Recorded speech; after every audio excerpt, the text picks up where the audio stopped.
Hello! Okay, not later than me though.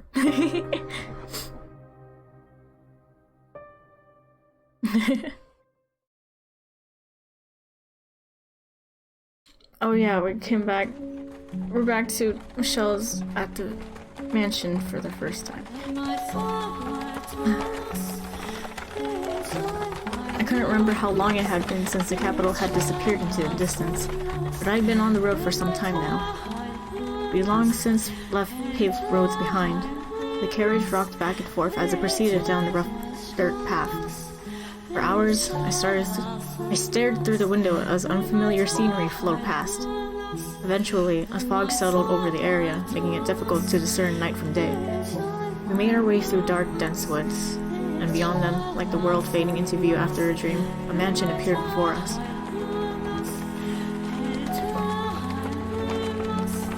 All the windows were either shuttered or boarded, encasing the house in darkness. In a way, it felt like all I had done was move from one prison to a much larger one. Briefly, I thought they had probably been sealed to keep anyone from seeing me inside, but my coming here was a very recent development. More likely then, the house had been in this condition when it was initially purchased. Quite the piece of property my father had found himself with. I wondered if he had been swindled by its previous owner. It was a gloomy, uninviting place, but it didn't appear to be in disrepair. The coachman left my luggage outside the door, gave me an empty farewell, and then went on his way. I was entirely alone. I spent some time just staring out at the forest, but naturally, there was nothing of interest to be found there. So I quietly turned around and opened the door to the mansion.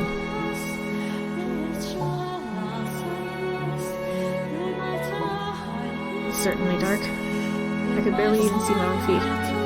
Briefly, I considered trying to unshutter a window or two, but ended up deciding against it. The less inviting the place looked, the easier it would be for me to avoid contact with the outside world, as Didier had recommended. Standing there in the darkness for several minutes, my eyes gradually grew accustomed to the lack of light.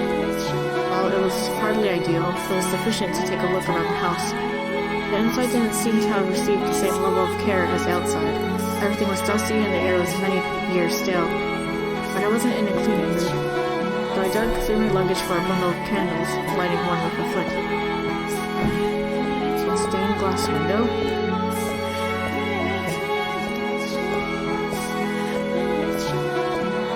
Examining the large room I found myself in, I came across a stained glass window depicting an angel. The archangel, after whom I had been named, looked solemnly down upon me. Quite the joke. Two columns of evenly spaced pews ran the length of the room, all facing the multicolored window. I set the candlestick on a podium of some sort, which is when I realized this is a chapel. A flat length of silver bent in the middle was mounted to the pulpit's face. When I saw it, I knew exactly what it used to be. A cross. The pews weren't facing stained glass, but the cross. Why then? I felt as though the mansion had been built up around the chapel, rather than the opposite. I was perplexed as to why anyone would do that. But of course, there was no one around to sate my curiosity. Taking the candlestick back in hand, I made my way beyond the pulpit. There sat a small metal door. I pressed one hand against the cool surface, and my heart leapt. It was abnormally cold. Though the door itself seemed perfectly normal, an inexplicable anxiety spread through me. It was a very unusual sensation.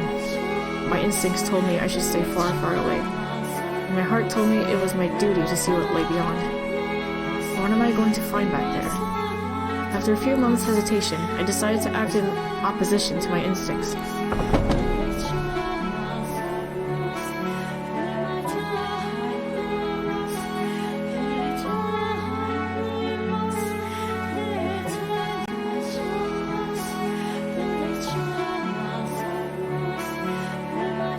I was looking at a long spiral staircase.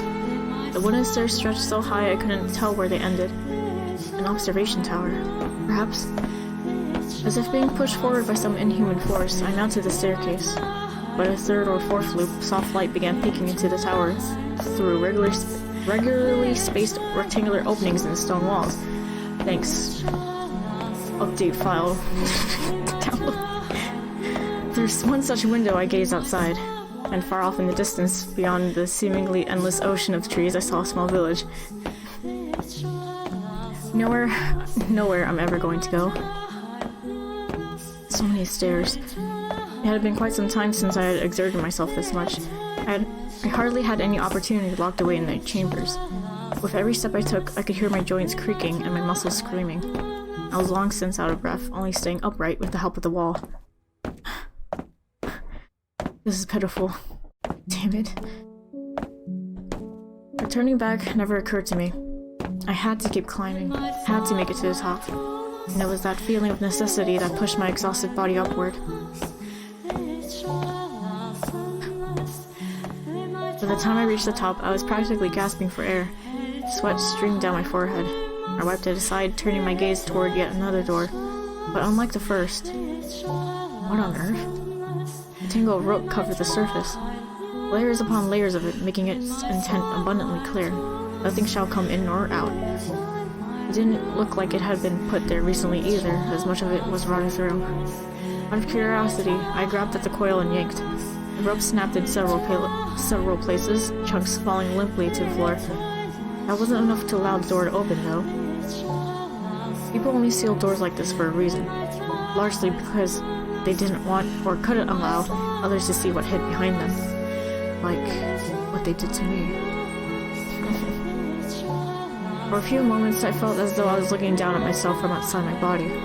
If it hadn't been this man, but someone else standing there, would they have turned back at the sight of the sealed-off door, acting as though nothing was there? Or would they have done as I did? I ground my teeth, a mix of annoyance and bitterness rushing through me, but I did not hesitate. I held the flame of the candle up to the wall of the rope, careful not to set the whole thing ablaze, slowly, carefully burning through them one by one.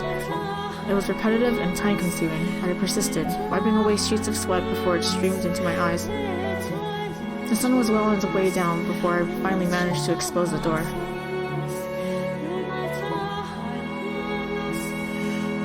I took a deep breath, looked up at it, and gulped. There was something indescribably chilling about the door, and then I pushed it open.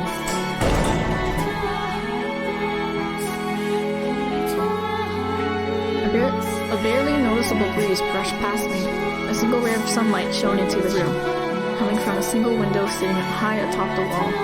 It cast a milky white patch of light on the hard floor, revealing the fact that I was not alone. Rumors say a witch lives in the mansion. There I saw, in this cursed house, a skeleton with only one arm. A cursed mansion for a cursed man. It was like I was destined to end up here. I had no way of finding out who the skeleton belonged to, so I left it there at the top of the tower and retreated into thought.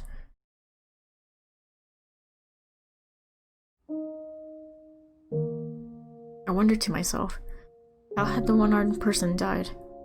How had they felt locked in that room, staring up at the sole window so far out of reach? About the only thing they would have seen was the sky and the occasional bird. Yeah, well, had they yearned for more light, or had they come to despise the tiny patch of it that trickled into the room? Had they been some sort of wicked criminal imprisoned for wrongdoing? Not all prisoners are necessarily bad people. Having been branded with a non-existent curse, I couldn't help but think that perhaps something similar had happened to whoever they were, vainly reaching out for the sun, constantly praying for rescue that would never come. What had gone through their mind as they withered away? Would anyone ever come for me? Would my brothers keep their word? Or would I, years from now, end up another pile of dry bones somewhere in this house, unwanted and alone, robbed of all hope, with no one but the darkness to talk to as it sunk its teeth deeper and deeper into me? That corpse could be me in the future. George, did you really send me here to keep me hidden? Or is this to be my grave? Can I put my faith in you? Can I trust you when you say you'll be able to Can I trust you when you say I'll be able to return? That everyone will happily accept me? That we'll all be together again? That we'll play chess? That we'll draw pictures? That nobody will be left out? All I really wanted was for people to accept me for who I was. To accept that I was a man. No, that I had grown to resemble a man. That I had the heart of a man. I didn't need anything else. I didn't want to cause anyone anguish. I didn't want to hate anyone. I simply wished to be who I was. No, who I wanted to be. And I didn't want to be treated like I was strange or different. If that was asking too much, then at the very least, I wanted to have one person in my life who truly understood me. Did you, George? Lurking quietly in the mansion's all-encompassing darkness, I waited and hoped that the day might arrive when I could come out of hiding. However, 1, 2, 3 years later, I had still not been set free. Only my mother wrote me, and in all her letters, she said the same thing. When your curse is broken, come back home, sweetheart. When your curse is broken, I want you back in my life. When your curse is broken, everything will be back to normal. I wait expectantly for the day you are free of that terrible curse. The curse would never be broken, though. What I was now was what I was meant to be. All that time I had spent as a girl, none of that was real. Didier had said he didn't think I was cursed. My brothers didn't think I was some hellish demon child. So no, the curse would never be broken, because there was no curse to break. I wasn't cursed at all. There was no damned curse. But the flow of time eroded away at me, slowly killing any confidence I had once had, sucking me dry of all trust for others and myself. With enough time, I started questioning my own beliefs about what I was, started thinking that perhaps I was cursed, much like they had at the Belanger estate. The servant who came by every month did his best to avoid making eye contact, but beyond just bringing me food, he was also checking in on me and making sure I didn't attempt to run away. And every month, he probably went back and told Mother the same thing, that my curse had still not been broken.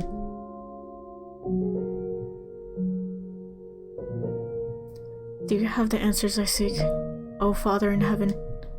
You do. I ask of you to guide me, to please tell me what I am, if I truly am cursed, and perhaps you could tell me how much my soul weighs too. Probably not very much.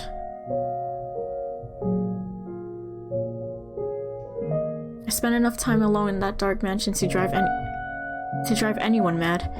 The more time that passed, the more I grew to question myself, my worth as a human being. And whenever the self-doubt and loathing became too much to take, I trekked up to the top of the observation tower to see the light. Sitting there on the hard floor, I would place my hand on the skeleton's leg, its shoulder, its hand.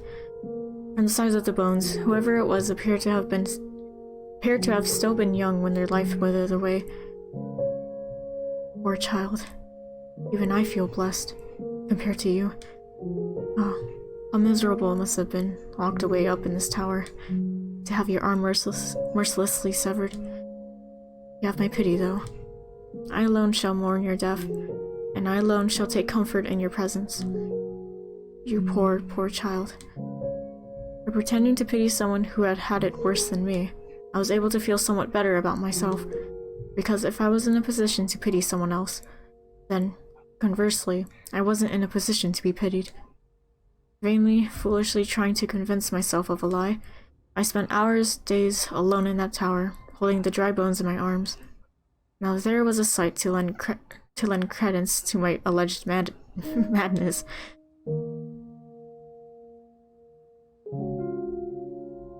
Over time, the air in the mansion seemed to thicken, as if the fog were condensing. Water pushed out all the air, swallowing me up, suffocating me. A putrid mire. I was trapped at the bottom of this thick black sludge. Soon, I lost track of the passage of time, my only landmarks being the dates on Mother's letters. Before I knew it, 8 years had passed. The hell? What's this?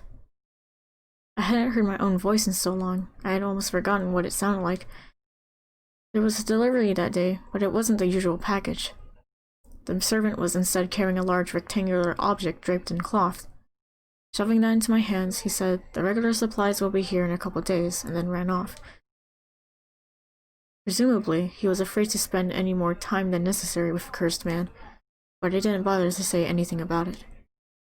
I knew it was a waste of breath, and I was not inclined to hold it against him if he didn't want to look at me in the eye, to exchange words.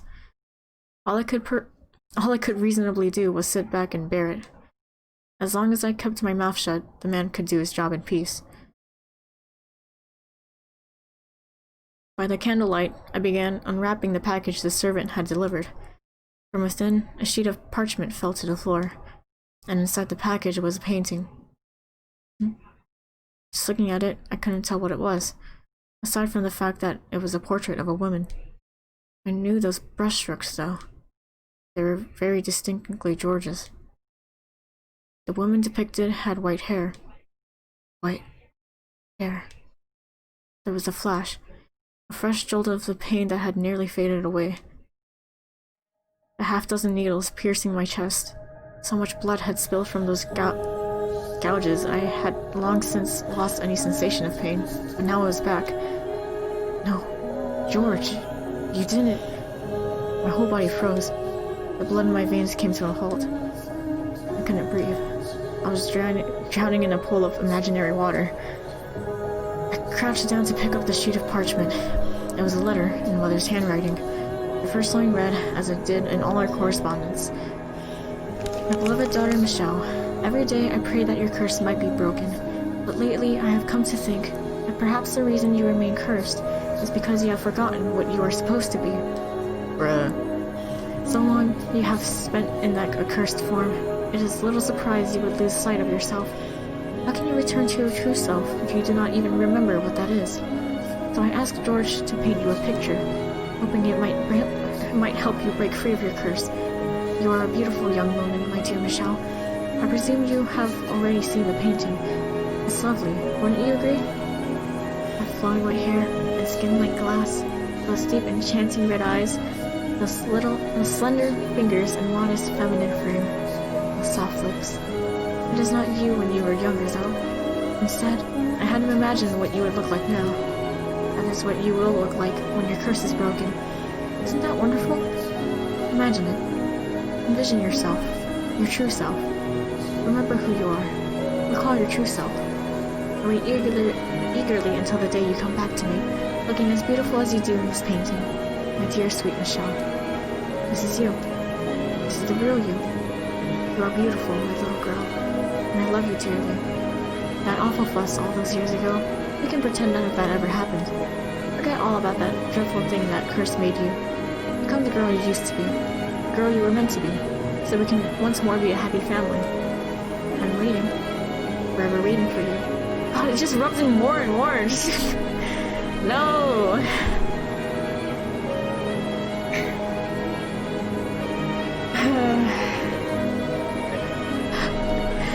The letter ended there, leaving me with the woman in the painting staring back at me, her eyes seeming to insist that I was not me, but she was the real me, and I was nothing more than a fraud, laughing at me, scoffing at me forever, thinking I was anything but female, mocking me for stubbornly insisting I wanted to be a man. The pain in my chest swelled, spilling from my mouth in grunts and moans. And then I screamed from the bottom of my lungs. Why? I yanked at my hair. Why, George? Slammed the painting against the floor. You said I couldn't believe you. You swore to the god of art. So why? Why would you do this to me? You said yourself that you didn't think I was cursed. You acknowledged me as your brother. You know this isn't me. So why? Why would you make this? I've been waiting for so long. I put my trust in you and Didier. I trusted you. I believed you would always support me. Is that all a lie? Deep down you really think I'm cursed, just like Mother. That's why you haven't written to me. Why you haven't answered any of my letters. Where did my faith get me? Why did you even help me escape? Was it all for show? Was my execution just a lie? An excuse for you to send me somewhere far away? Well, was it? Tell me, George. Tell me the truth. What about you, Didier? Where do you stand? No, this isn't real. My voice was getting hoarse. I didn't have the strength to hold it in, and everything came spilling out of me, squeezed out by the phantom water. And the white-haired girl in the painting just stared back at me, smiling. I bit down on my lip as hard as I could. A metallic taste spread through my mouth, drops of blood trickling to the floor. Pulling the knife I used to open the monthly deliveries from my waistband, I lifted it high into the air, gathering what remained of my strength. This isn't me! And slashed the woman's face with it. This isn't me. This isn't me. I'm not this woman. I'm a man. Carved into it. This is not how I look. With everything I had. Don't try to erase who I really am. Don't call me repulsive. Don't say I'm an abomination. I tore through that smile, contempt surging from every slash. This woman isn't real. I wanted to curse the whole damned world. Every last thing. This wretched mire that had become of my life. My brothers, for happily going about their lives as I suffered here in the darkness. My delusional mother, for refusing to acknowledge who I was. My father, for trying to have me killed. And May, for making me realize I was a man. And then for torturing me for coming out about it. Everyone. I didn't care anymore. I wanted everyone who had ever wronged me to suffer the same way I had. I can make that happen. A voice rang out. I can curse them for you, my dear. It was a woman's voice, muffled, like there were several walls between me and her. Who's there?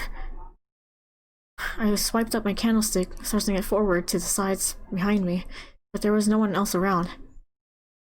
Give it a little thought. It's not that difficult. And when you figure it out, come to me. I've been waiting for so long for someone like you. Someone with such hatred for the world. How am I supposed to know who you are? How could you not, my dear? You visited me so many times. Held me in your arms. Whispered poor child into my ear again and again. But no, that's not possible.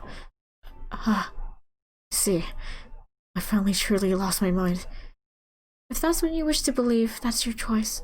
But the way I see it, if you had truly lost your mind, you wouldn't be in so much pain.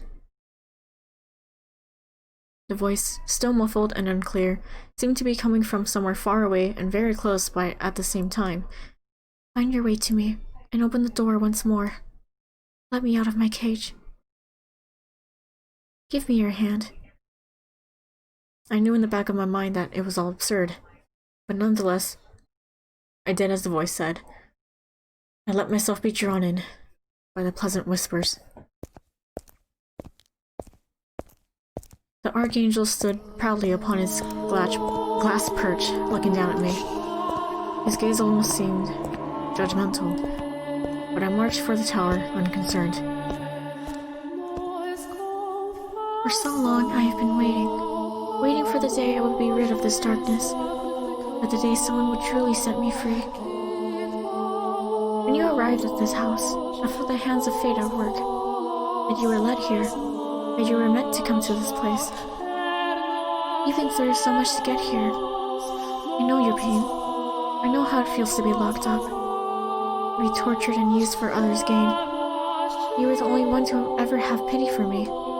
Now shall be the only one to have compassion for you. You were the only one to stay at my side, and I shall do the same for you. You can give me life again. You can resurrect me.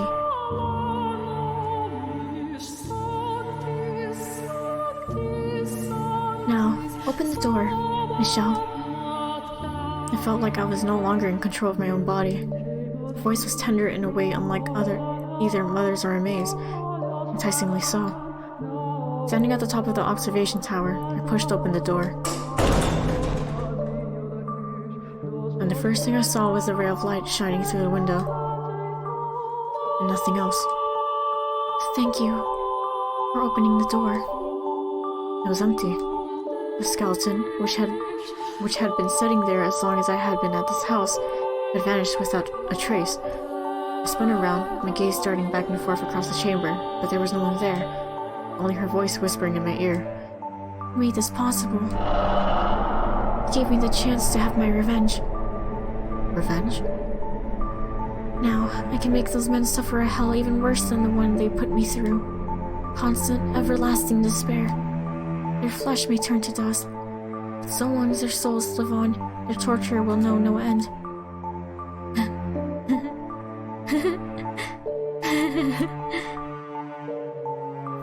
The tenderness in her voice crumbled away, leaving only raw loathing behind. She then let out a half-muffled cackle. Who are you? Oh, you poor dear. They locked you up here without telling you whose house it was? You sad, pathetic thing. Though, that's exactly the kind of person I needed. You're not the witch, are you? That I am. I am the cursed witch who loathes this puny, wretched world, curses it. And my name is Morgana. Morgana. I assumed the witch was nothing but a legend, a tale. If you don't believe me, I will be happy to show you. Let's see. You could place a curse on someone you have a grudge against, drag them down into the dark abyss. You are the one who granted me freedom after all. Sympathized with me, pitied me, appreciated me. You happily embraced my filthy corpse, and for that I will grant you your wish. Wishes can come true, Michelle. Much the same way I was able to come back to life. If you remain steadfast in your desires, they will become reality. For devotion and yearning are the fountain from which miracles spring. I cannot leave the mansion's grounds, but that is but a minor inconvenience. Tell me who you wish to curse, and I can lead them here, and force the cross you were made to bear onto them. I believe in my power to perform miracles, because you made my miracle a reality. So tell me, my dear, who would be the first? Your second brother who made that ridiculous painting? George. Shall we kill him? He deserves at least that. He brought you more than enough pain. But if you would rather, you would curse your mother instead. Or the woman who set you on this path. Or perhaps you would prefer your father. With him gone, you could return home. Ask, and I will perform a miracle for you. I didn't think she was lying either. As ridiculous as the whole affair sounded, the skeleton had disappeared from the tower, and I was hearing a disembodied voice. But beyond that, the voice seemed to have a sort of magnetism to it. If magic truly did exist in the world, then her words were laced with it. There was a power in her voice, something that repelled any instinct I might have to doubt the things she said.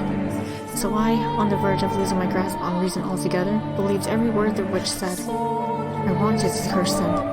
To curse my brothers, mother, father, and May, and the witch was saying I could do precisely that. What will it be, my dear? There's no price. I don't require a sacrifice or a dark ritual to perform my magic. I simply wish to show my gratitude. I want you to have that which you desire. Who do you want to curse? The witch's sweet whispers hung in the air for a brief moment before wisping away. All the muscles in my body tensed up. I felt woozy, like the floor was wobbling beneath me. It took everything I had not to fall over. Who did I want to curse? Oh, and you are welcome to choose more than one. All of them, even. I could curse them, and the witch would kill my family. I would be free. No one would know I had been born female. Why don't you become the new head of the estate? Who would I curse? Who would I kill? Didier? George? Mother? Father? Aimee? All of them? They had exiled me to this place.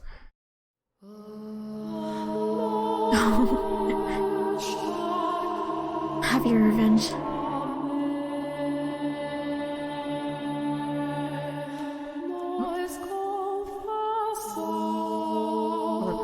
Just got lost in thought. I should drink.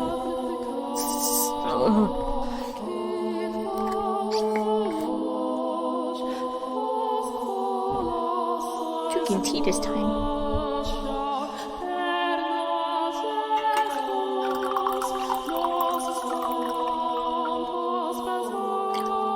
Tea ASMR.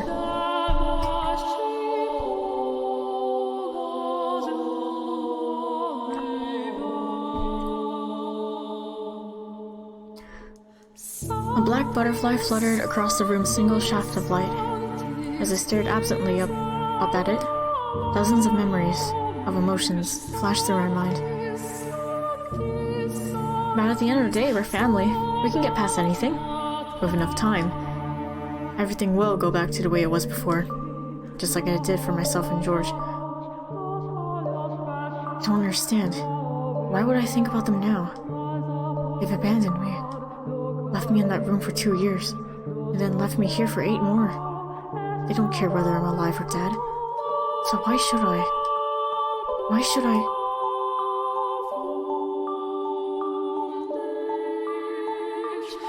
Oh, we're family.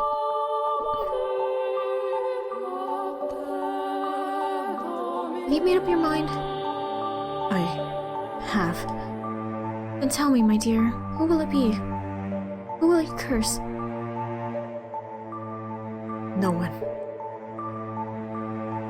I cannot curse anyone, Morgana. Surely you jest. I know just how much you wish to see them dead. I felt all your hatred, your despair, and you mean to tell me you can't curse them? It struck me just now that I can't do that to my family. I cannot curse my own family. This is the family that cast you aside, labeled you cursed, made you suffer for years, and then locked you away in this remote mansion. And they don't even feel the slightest bit remorseful about any of it. I understand that. I know that they don't give the same weight to the words as I do. I figured that out long ago. I know alone in my prayers that they don't want the same things I do, that I trusted them more than they ever deserved. So why then can you not curse them? Because I don't want to hate them. I don't want to bring them suffering. On the contrary, I want them to be happy. You have no place in that happiness, though. It is a happiness that rests upon your misfortune. Why then should you not drag them down so you can find respite for yourself? I would find no respite by cursing them. How can you be so sure of that, my dear? I most certainly found a great deal of it myself. You're trying to follow your conscience, I can see that. But that good is superficial, and all it does is shackle you. Remove the shackles, and everything will be so much easier. Nothing you say can convince me to kill my family. Why not someone who isn't family, then? Surely you can think of at least one person you would like to see dead.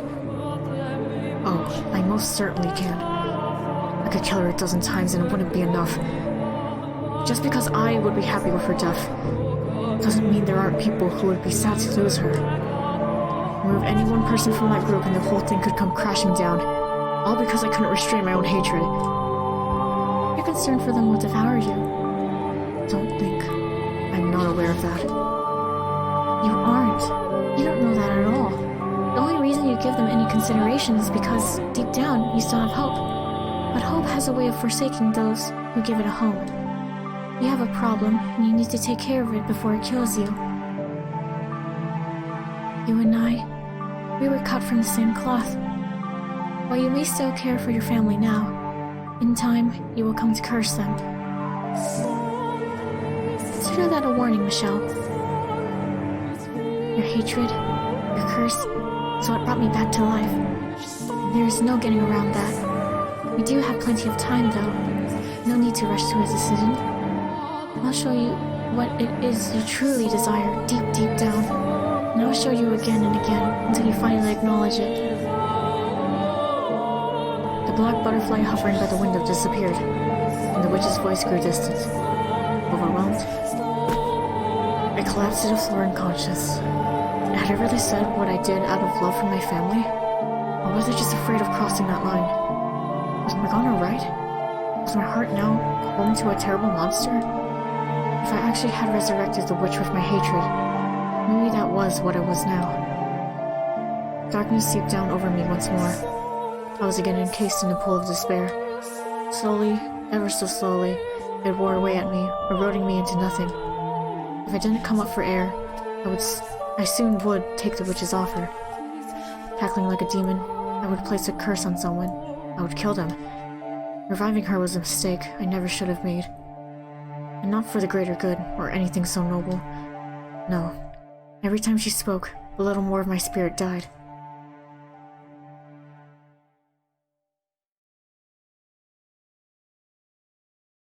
From that day on, Morgana's voice became a constant fixture in my life.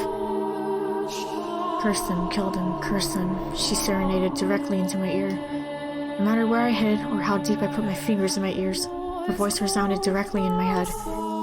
Hearing an incessant stream of curses from a disembodied voice was so unreal, so unbelievable, that it felt as though I was being dragged away from the realm of humanity.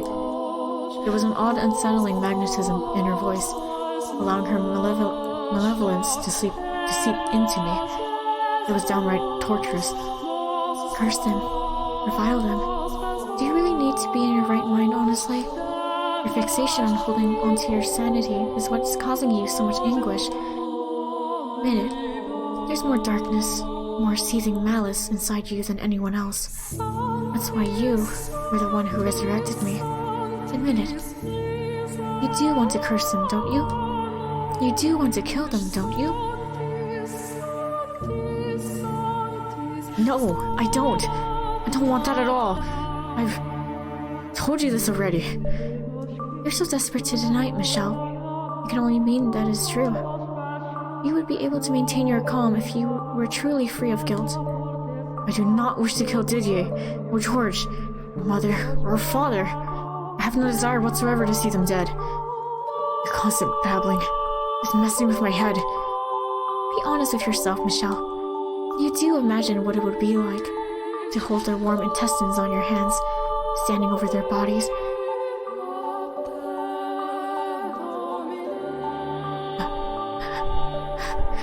No, I don't. That's not what I want. Don't lie, Michelle. You climbed the tower. You opened the door. You sought me. No, I wasn't in control. No, Michelle, you were. Enough! I'm done listening to you. Now, don't take your anger out on inanimate objects, Michelle. Do you even know where I am?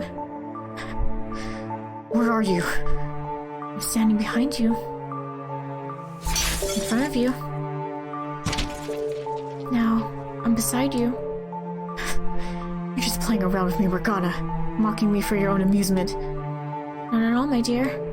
In fact, I consider you a close friend. Why would I mock someone who means so much to me? We are not close. You will come to understand in time that we are very much the same. And when you do, you will also know that I am the one person who truly understands you. Enough. Let it all go, Michelle. Curse it all of me. Despise it. Kill it. Make it suffer. Curse it. Please. Just stop. And where might you be going, Michelle? Wherever you run, I will always be by your side. Are you going to pray to God to exorcise me? Now that's quite amusing, considering I am the child of... I'm not trying to hurt you, Michelle. On the contrary.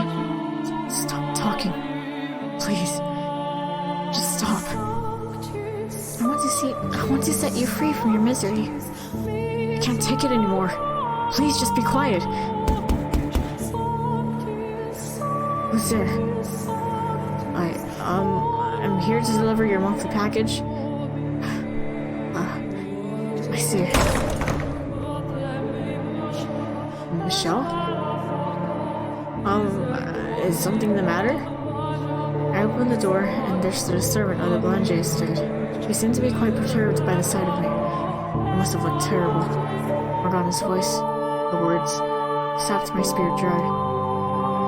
Human. A normal person. Not a witch or a spirit or a demon. I knew good and well that the servant would never do anything to help me. He wouldn't believe a word I said. But at that point, his humanity was enough for me to latch onto. Help me. Please. pardon? The witch. She talks to me. She never stops talking. I'm begging you. Please get me out of here. Let me go back home in your carriage. Please, let me go back. The witch's voice. It's killing me. It won't go away. I can't escape it. Please, I need your help. You've gone mad. But you're crazy. See, this is why I didn't want this job. Having to deliver supplies to this damned cursed mansion. Having to get anywhere near the Belenge's youngest child. No. I'm perfectly sane. You sold your soul to the devil. Don't think I'm in the dark about that. No, I did no such thing. You're completely insane. No. I'm done with this damn job. It's not worth all the riches in the world. Not if it means I have to be around a lunatic like you for even a minute. Why? I am not crazy. I'm perfectly sane. I'm not mad. Michelle, your mind is far, far from sound. I won't hear it. I'm not mad, damn it. I'm not insane. I won't hear it. The witch spent nearly every waking moment and every day at my side, talking and talking and talking about how mean-spirited humans were, how ugly they were. An endless loop of vitriol, and she never seemed to tire of it either. Every single day, on and on and on. She also made a point of reminding me about myself, everything I was trying to get away from. But as much as I fought to ignore her, to not let the things she said in, she slipped past every wall I put up, her every word warping me. There was no escape. Curse them. Revile them. Remember the things they did to you. Close your eyes and envision it. Remember the scorn in their eyes, the way their lips twisted as they laughed. You need only curse them, and you can wipe those reprehensible smirks out of existence. I'm serious. Please stop this, Morgana. Please stop talking to me. I'm begging you. I seriously can't take it anymore. Oh, now why would you say that, my dear? It's just the two of us in this gloomy old house. I don't see what's wrong for a little conversation. Your voice, everything you say, is eating away at me. I care for you, and everything I say is meant to help set you free. So I will continue saying it. You're allowed to hate the people who have wronged you. They don't deserve happiness. Someone who's always smiling for you is someone who's certain to betray you. Someone who values themselves above all will not hesitate to put others' lives on the line. Someone who covets wealth and power will sacrifice his friends and family to obtain it. These are the kinds of people you once surrounded yourself with. I've told you repeatedly that I will not curse anyone. Why must you be so stubborn, my dear? I could ask you the same. Why won't you just leave me be? Because I can't stand to see you like this. With one word, you could be free of your pain. But because you insist on shackling yourself to your idea of family, you're making yourself miserable. We are the same type of person, Michelle. A type who has the right to curse others. Regardless of what kind of childhood you had or how much hatred is instilled in you, Michelle, you are a cursed man named after an angel. You need to realize how twisted you are, and soon. I'm not twisted. Do you honestly still believe you're normal? Tell me, what's normal about someone who happily embraces a skeleton? Tell me, what's normal about someone who hacks away at a girl's face with a knife? You are not normal, and I will repeat it as many times as I have to. You need to accept that. Why must you hold so tight to your sanity? If you would just let go, you wouldn't have to suffer. No one is going to come and save you, my dear. The only thing that can save you anymore is your loathing. You are the same. I'm nothing like you. I'm not a witch. I'm not cursed. I'm human. I'm a human. Man? Yes, man. With that body? Oh, my dear friend. Let me tell you something you should be quite pleased to hear. Do you know what some say about people like you? Those who are neither male nor female? That they are like unto God. Like unto God? Indeed. You should have been worshipped for your divinity, but instead, your family cursed you. You are not human. When the second life was first breathed into you, your fate was decided. No, you're wrong. If I really were wrong, you would not be here now. You would be back home with your family. Perhaps you would have a pretty little life, living a normal, happy life together. But you have long since strayed from that path. It's well out of sight now. I've not. I'm human. I'm a person, a normal person, the youngest son of the Belange estate. I am an ordinary man. No one, not a single person believed me. Not even the witch was willing to consider me human, never mind my family. The archangel, whose name I shared, looked down on me. The witch tried to drag me into her world. My past constantly ate away at me. I had been imprisoned in this place for far too long. There was nothing I could do about my body. All those things combined threatened to break me. I let out a scream, then stumbled out of the room in a frenzy. I had to get out of that place. It didn't matter anymore that I was forbidden from leaving the property. I just wanted all of it out of sight. If they wouldn't let me come home, then I would run away. It was all I could do. I wanted to get myself anywhere that might have even the tiniest bit of light to share with me. I was desperate.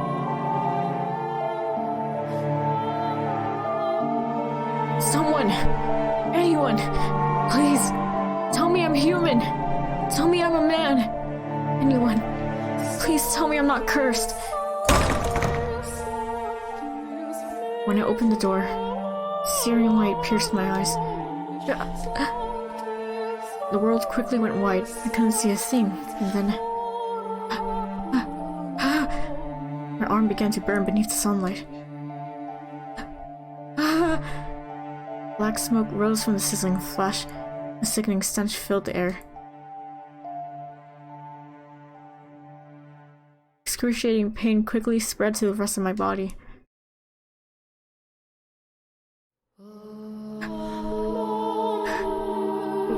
Why am I... Water. I slammed the door shut, restoring darkness. Gasping and groaning, I trudged back into the house in search of water, which I'm sure the witch Morgana observes with a great deal of pity. I don't think you're in need of any water. Take another look at yourself.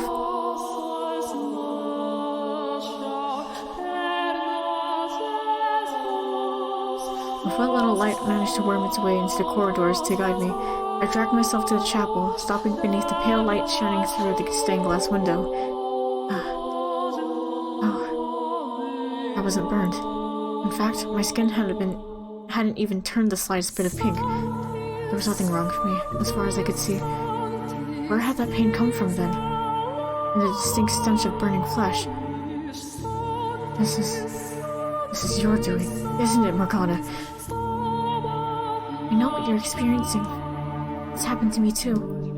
Sometimes, enough emotional distress and despair can cause physical pain. The mind and body are much more tightly linked than you think, and your mind is far more damaged than you know. You poor, poor thing. You have my sympathy, my dear. You sad little child. Collapsed on the floor in front of the multicolored window.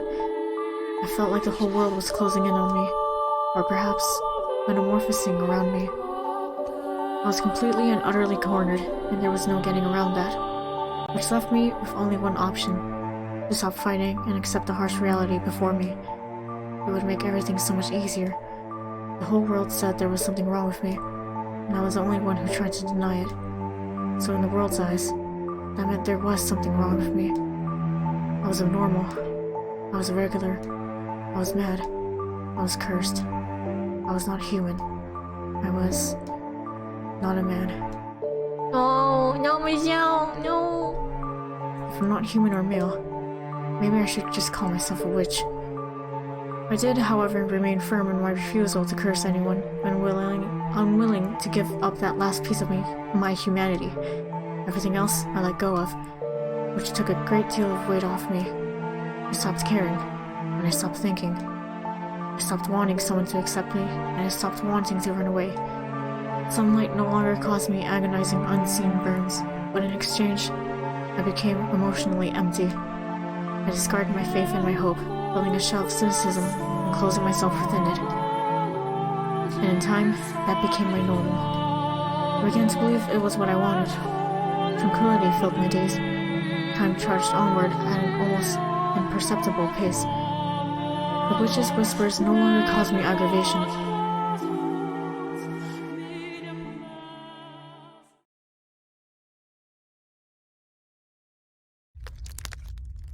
Essentially, nothing of note happened over the next 2 years. At one point, a man with an unusual disease stumbled across the mansion while wandering through the forest, but there's little more to be said about that. Nothing at all could have convinced me to care about someone else. I spent much of my time sitting before the fireplace. I had covered the stained glass window with drapes, loath to even think about that damned archangel. Staring at the dancing flames, I was able to forget the passage of time. Watching, unblinking, as the red and orange tongues flicked back and forth, they seemed to spread outward from the fireplace, consuming me. Whether by the raging infernos of hell or the cleansing fires of purgatory, purgatory. The thought of being swallowed up and burned to ashes by a massive conflagration was quite pleasant. Those visions never became reality. Tell me, Michelle, what are you thinking right now? Do you still not want to curse them? Look at yourself, Michelle. Look at how you're living. Do you really want this life? Have you ever thought about dying? Michelle, would you like to die? That's the right answer. God has said that taking one's own life is a sin after all. That's good, Michelle. You've made the right decision. And I shall be there with you until the very end, my dear friend. Honestly, part of me did desire death. I just didn't have enough energy to take my own life. My mind and spirit were too far decayed.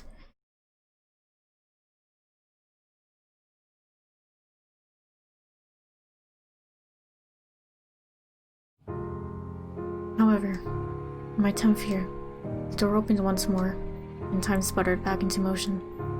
When you showed up, so everything I had given up on, and everything I had thought I'd lost, it all came back. I just got shivers. My skin just rose up. Oh gosh. At first, as you know quite well, I was deeply mistrustful of you. I hated having you around, but if I hadn't met you, in all likelihood, I probably would have continued down that path and become a demon. You heart eyes. You seem to me like a rather handsome man. I think I get what you're trying to say, but my mental image of a witch is definitely more a woman. You're not a witch. To tell the truth, I didn't know who might be here, which had me rather scared. But I think I can make this work. It's a pleasure to meet you, Master.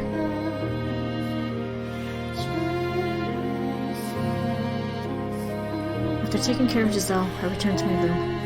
I was, to be quite honest, dumbfounded, and it was, naturally, the witch who stoked the fire of my apprehension. Why would you let that woman stay here? She came from the Bolungi estate, and we both know how you feel about your family. Chase her out. Give her a little scare and she'll be gone within the day.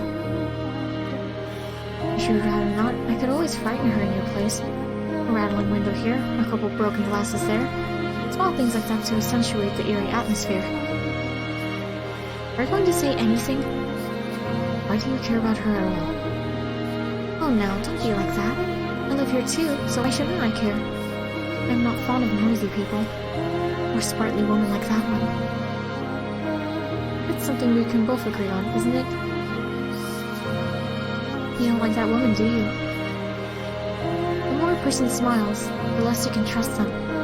Though I hardly have to tell you that, do I? Stop talking. No, that's not very polite. This is a family matter. It is none of your concern. I was merely offering to help rid you of the pest. I don't need your help. I will get rid of that woman when I'm ready. But first, I'll find out which secrets she's keeping. Then I will go back to living in peace.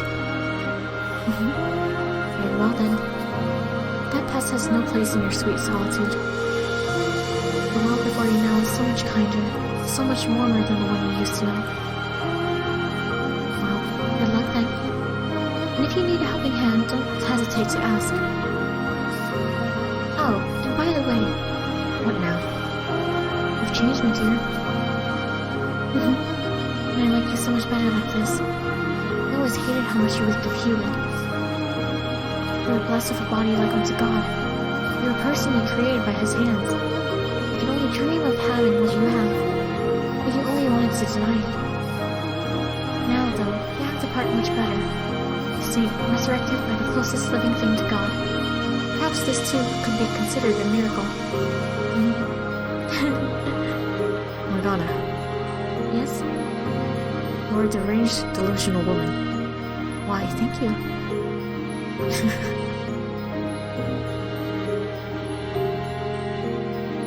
Giselle was a woman who smiled a great deal.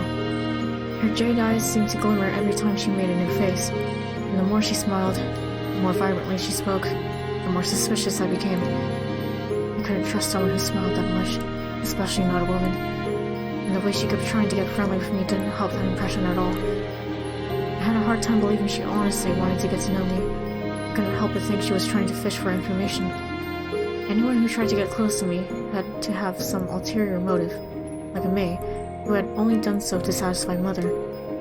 Perhaps my mistrust could have been considered paranoia, but even 10 years later, flashes of that nightmare would still come back to me from time to time. No, that's just trauma, dude.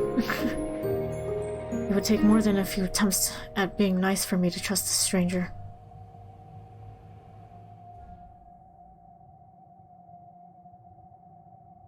Eventually, I came to the realization that she was hiding something, and I convinced myself it was out of guilt.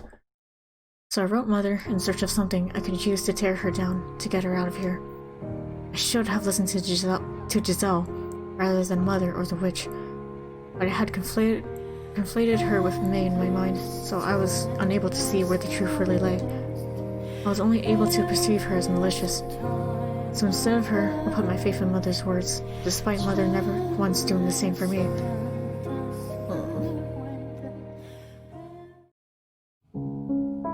My beloved daughter Michelle, I deeply regret— don't fucking rub it in, dude. Deeply regret having to put you in this situation. I never wanted to let that woman get anywhere near you. She is a witch. A terrible, sinful witch. A dreadful, tainted woman. She lay with my husband, with your father. She's a lowly merchant girl who wormed her way into our family so she could exploit your father for money. She committed a grievous sin, the sin of adultery. I tried to have her executed, but your father wouldn't allow it. So instead, he had her banished to atone for her sins, unaware that you already lived there. And I could not tell him either, for that is mine and your brother's secret. I pray you can find it in your heart to forgive your mother for her failings. Forgive me for delivering a witch to you. I would not be surprised if she tried snooping around. She is a ruthless fiend who will do anything for money. Should word of your curse happen to spread, it would surely draw unwanted attention from the church. We have no allies except each other. Michelle, with this letter, I have included a knife. The blade has been blessed with holy water, which should allow it to eradicate the corrupt, evil soul of the witch. I ask of you, with all my heart, to send that awful creature back to hell. Bruh. I don't want to remember. It was storming that night, a rapid collapse of thunder ripping through the sky. Giselle let out a panic scream, shoving me back, and the look in her eyes kicked into motion emotions I had thought I'd lost. I knew that face. I knew that scream. Because that face had once been mine. I had screamed with that same utter despair at the world.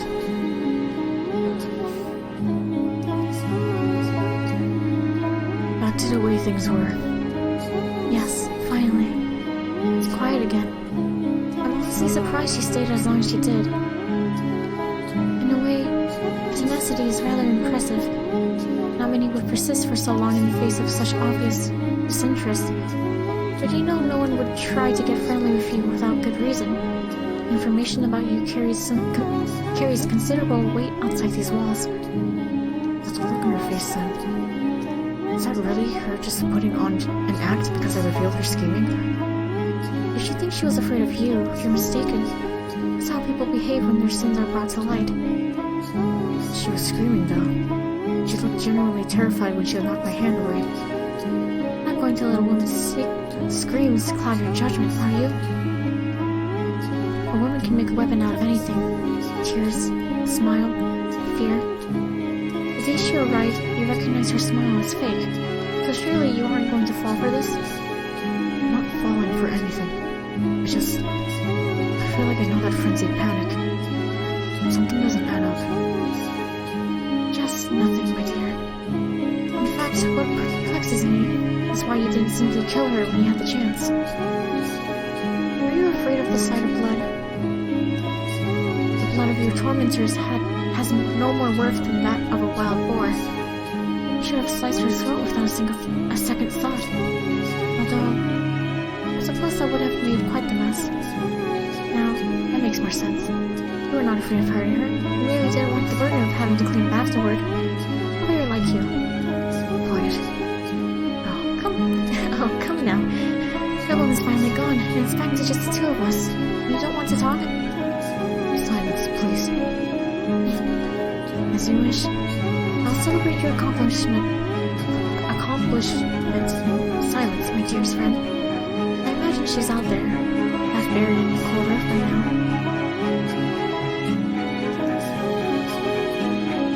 I get chills every time I consider where I would be if I had done as Mother said. If I had killed you, or if, out there in the forest, you had succumbed to that unforgiving weather. Life had never given me much in the way of good fortune, but you coming back, you being alive, was absolutely a blessing. Oh, that's poor. I'm tired. I can't take it. I'm throughout this whole world. You don't have any idea what I went through there. How hard it was just to keep myself together. Giselle, I do understand. I know very well how difficult, how painful it can be for no one to believe you, for no one to accept you. I know far too well what it's like to want to scream that you're done with this whole damn world. I truly do.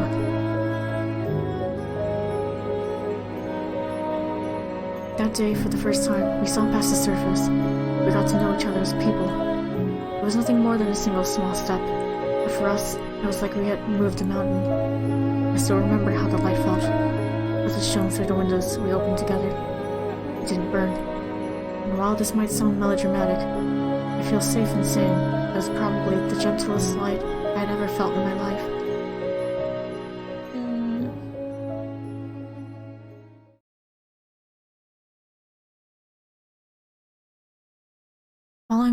Following my reconciliation with Giselle, I started turning back into my old self. Well, I suppose that's not quite correct. I felt a comfort and peace with myself that I had never had before. It may have been the first time I was really human. Having someone else around began to feel normal. It was something I was certain I would never have. It was incredible. Yeah. Though to someone else, our time together may have seemed frivolous and empty, our conversations meaningless chatter. I never thought the day would come when someone would laugh at something I said, when someone would smile at the sight of me. However trivial, seeing Giselle smile made me happy.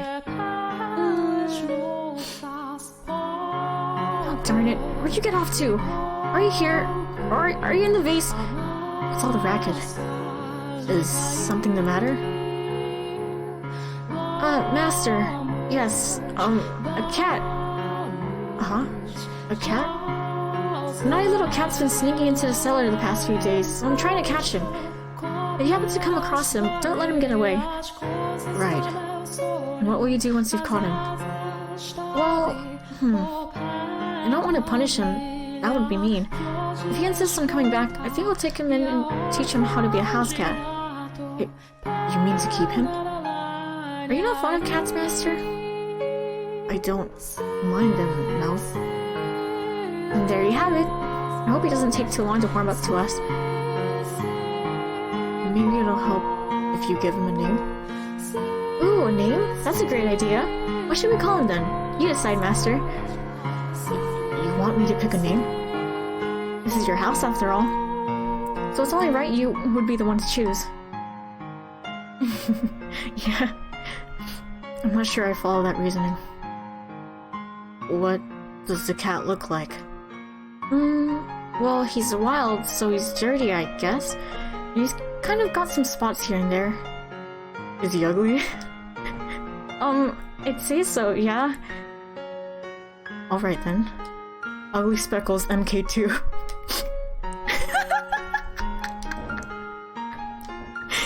That's a name?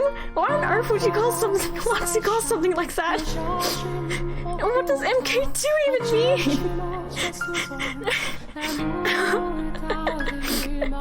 Be quiet. It's on you if he runs away, Master.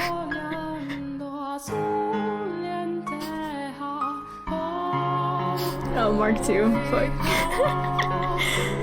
Oh, I love it. I love it. My tongue just though made a normal person out of me. Made me able to tell stupid jokes, to get frustrated or surprised or exasperated. I started showing an actual emotion. Our silly, meaningless banter became something precious. My heart of stone began to soften. The world she created for me was what I had yearned for my whole life. Having lost half of it in prison and spent the other half playing an identity that conflicted with how I felt in my heart. It was the first time I genuinely felt like I was allowed to be myself. Yeah, I don't know why he's Mark 2 instead of Junior. This dude. Yeesh, you're not a kid, so don't be so picky. It's not good for you. You make a mockery of the culinary arts! I've heard quite enough, Master. It sounds like I'm going to need to put your taste buds through some intense rehabilitation. How about this, Master? Play a game against me. And of course, if you're open to it, it doesn't have to end there. We can continue getting to know each other for years to come.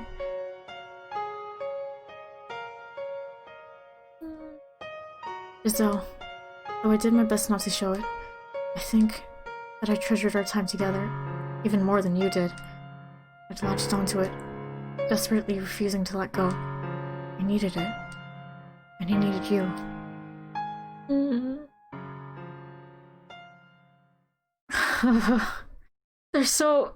They're both such hurt people. They need each other so much. Sniffle. Are you listening, Morgana? I can hear you just fine, my dear. Now, what brings you all the way up here? You know you can call me from anywhere in the house. My bonds to this tower have been broken. This is a conversation we can only have here. The place where we first met. It's time for us to part ways. My desires haven't changed since our first encounter. I wish to be a person. To be a man? Exactly. When I'm with Giselle, I am that. She makes me into the person I always wanted to be. And now you wish to be rid of me, so you can complete your descent into the realm of the unclean. I do. You came all the way up here just to tell me that? A needless formality. Sorry, Michelle, but we are kindred spirits. As much as you may want to deny it, it could be second to only God, yet you spurn his gift. I am nothing like you. I'm a human, nothing more. I shall not condemn you for your unyielding resolve, but rather pity you for being so utterly blind. Allow me to make a prediction before I depart, Michelle. Cursed namesake of an archangel. You may think that you're making some sort of progress, But the fact of the matter is, you've gone nowhere. I almost misread progress as poggers. I hate... Well, that's one of Giselle's be able to withstand with your secret. You know better than anyone that no one can accept what you are. Not even her. You will never be with anyone. I understand that. No, Michelle, you don't understand. You will soon enough. What you have now is not true happiness. It's empty. Not but a masquerade. And when the night is over, the masks will come off. So what if it isn't permanent? Isn't real? Does being ephemeral make it worthless? Fuck. Why can I not want something that doesn't last forever? This is the first time I've ever found joy in life. Those moments of happiness only serve to worsen the loss. The sweeter the honey, the more you despair when the pot runs dry. Sooner or later, you will return to me, begging for my help. And I have every intention of giving it to you. I will not hold this over you either. But when you come to me, it will be in the time of your utmost despair. And when your little paradise finally comes crumbling down, you will become what I am. So I will take my leave from your side in anticipation of that day. Until we meet again, my dear.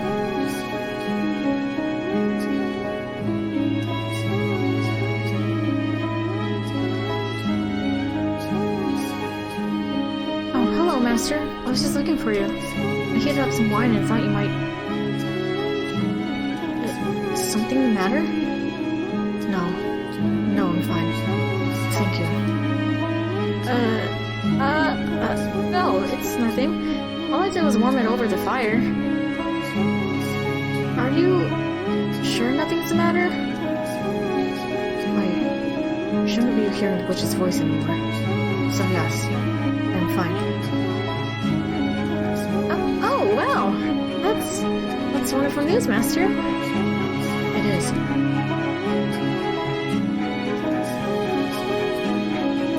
Giselle seemed quite relieved when I informed her the witch would no longer be bothering me. I knew she didn't believe in the witch, but that wasn't what mattered. What did matter was that, despite lengthy questioning and sanity when I had first told her about it, she hadn't tried to pull away.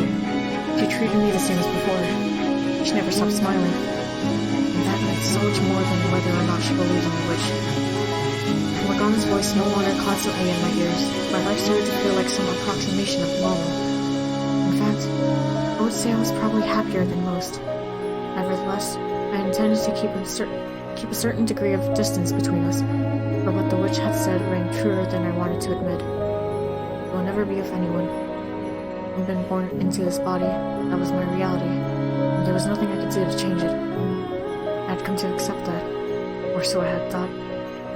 I wasn't going to covet what I couldn't have, but I had gotten a taste of that sweet happiness. I had started to develop a great affection for that smile, and as much as I tried to tell myself I was just getting caught up in the moment, but the feelings would pass in time, I found myself unable to restrain the swelling of emotions within me.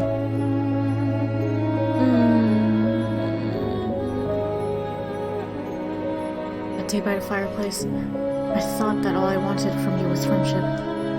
To have you in my life, always nearby.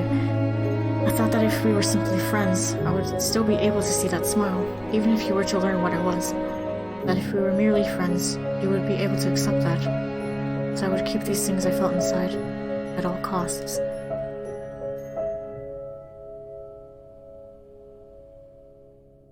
However, with each passing day, with each gentle smile, my affection for you swelled.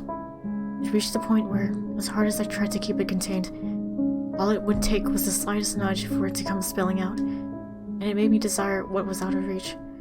I was convinced I had changed, because this happiness had become my everyday.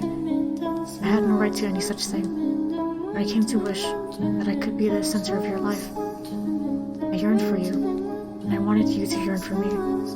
Like the fool I am, I thought that with you, it might even be possible.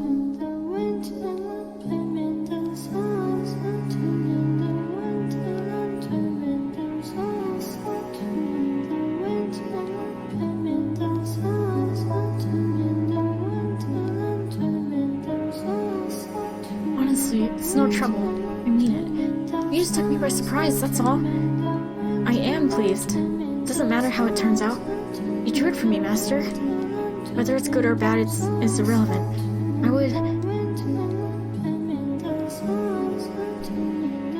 I would be happy with anything drawn for me by the man I love.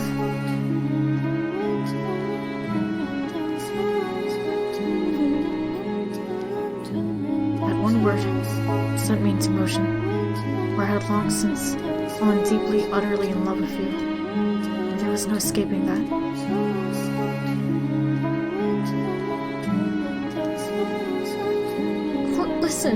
Listen very carefully. I love you. I love you so much I feel like my heart is going to explode.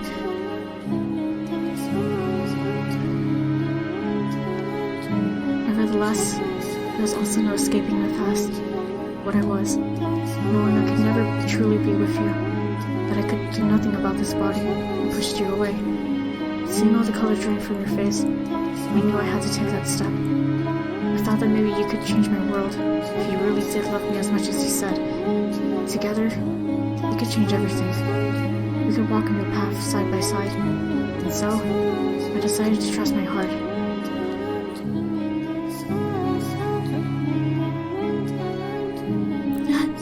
I'm in heaven. I'm so happy I could cry.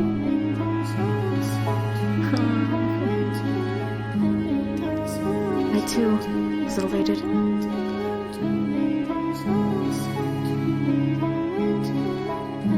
So, I'm sure he thought I was kind-hearted then, and my love for you was pure and chaste, and I wanted to be that for you.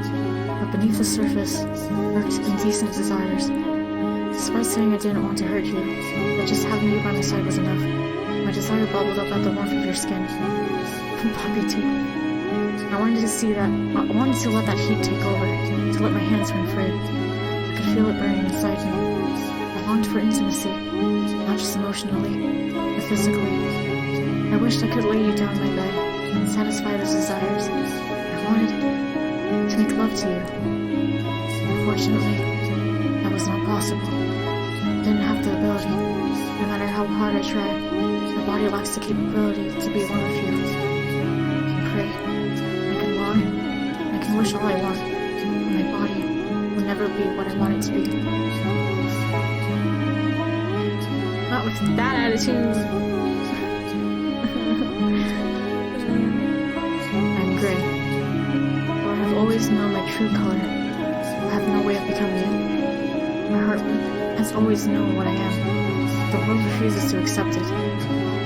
Every time I claim I'm normal, I say I'm an abomination.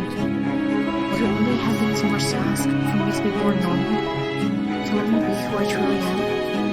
Is that really so much to ask? Things began to change when I learned my father Anthony had passed away. George would, I assumed, be busy preparing to take his place. And if what he said was true, then I would be welcomed back to the estate. I would no longer be a teen child, but a member of the Belenja family once more. Deep down, though, I couldn't completely believe it would actually happen. After 11 years in exile, I had no idea how they felt about me anymore. Would they even remember a promise they had made so long ago? Fears that they wouldn't threaten to consume me. Giselle, that was a weird sentence. I don't know how to put it out. But Giselle, as she often seemed to do, put my mind at ease. No matter where I go, you'll be there with me, Michelle. It's true, I am nervous not knowing what the future holds, but not in a scared something bad might happen kind of way. It's more of a jittery, excited anxiousness. I'm confident the two of us can overcome anything, no matter what obstacles may come our way. Together, we can create an even more wonderful future. Could I believe her? Could I have faith in her wonderful future? That she would always be there with me? That we would return to the state and finally move on with our lives? That together we could create a future? No, that wasn't a question. I wanted to have faith. I wanted to believe as much as she did. I wanted to believe that, even if I was gray, I could have a normal life together with her. She had rescued me from the depths of hell, and now I wanted to make her happy.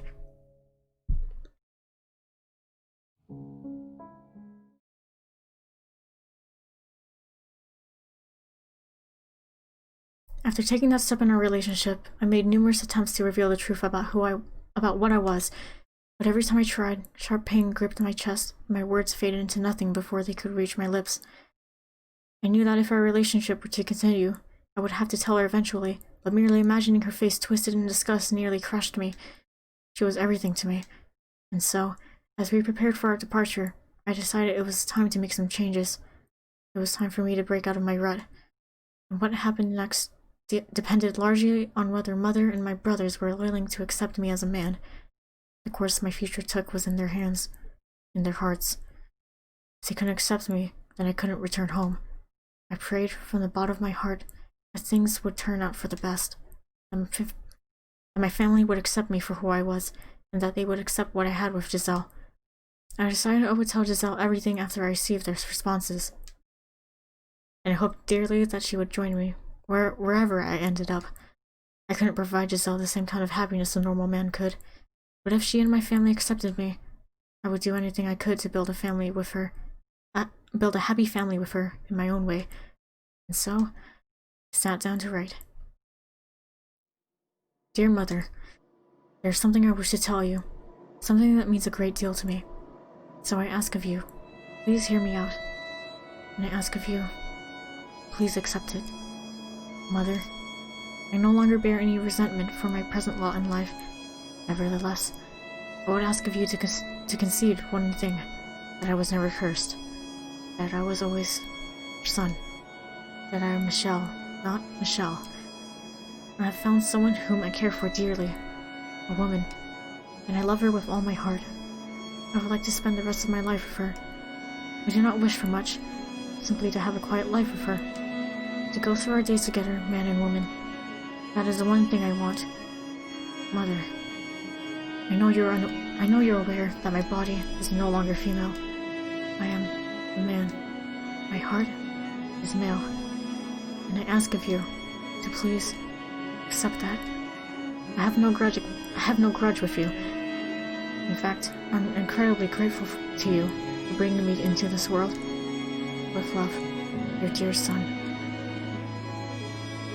But rather than a reply, I received a visit from Knight's order to kill me.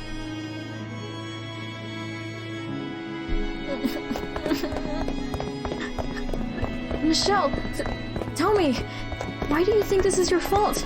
What is your curse? Your curse? It isn't just the color of your hair and eyes, is it? There's more to it, isn't there? There's something else, isn't there? Can you hear me, Morgana? Morgana! Please, say something. Morgana! Your predictions, they were right. I was a fool, and you can laugh at me all you want. So please, say something.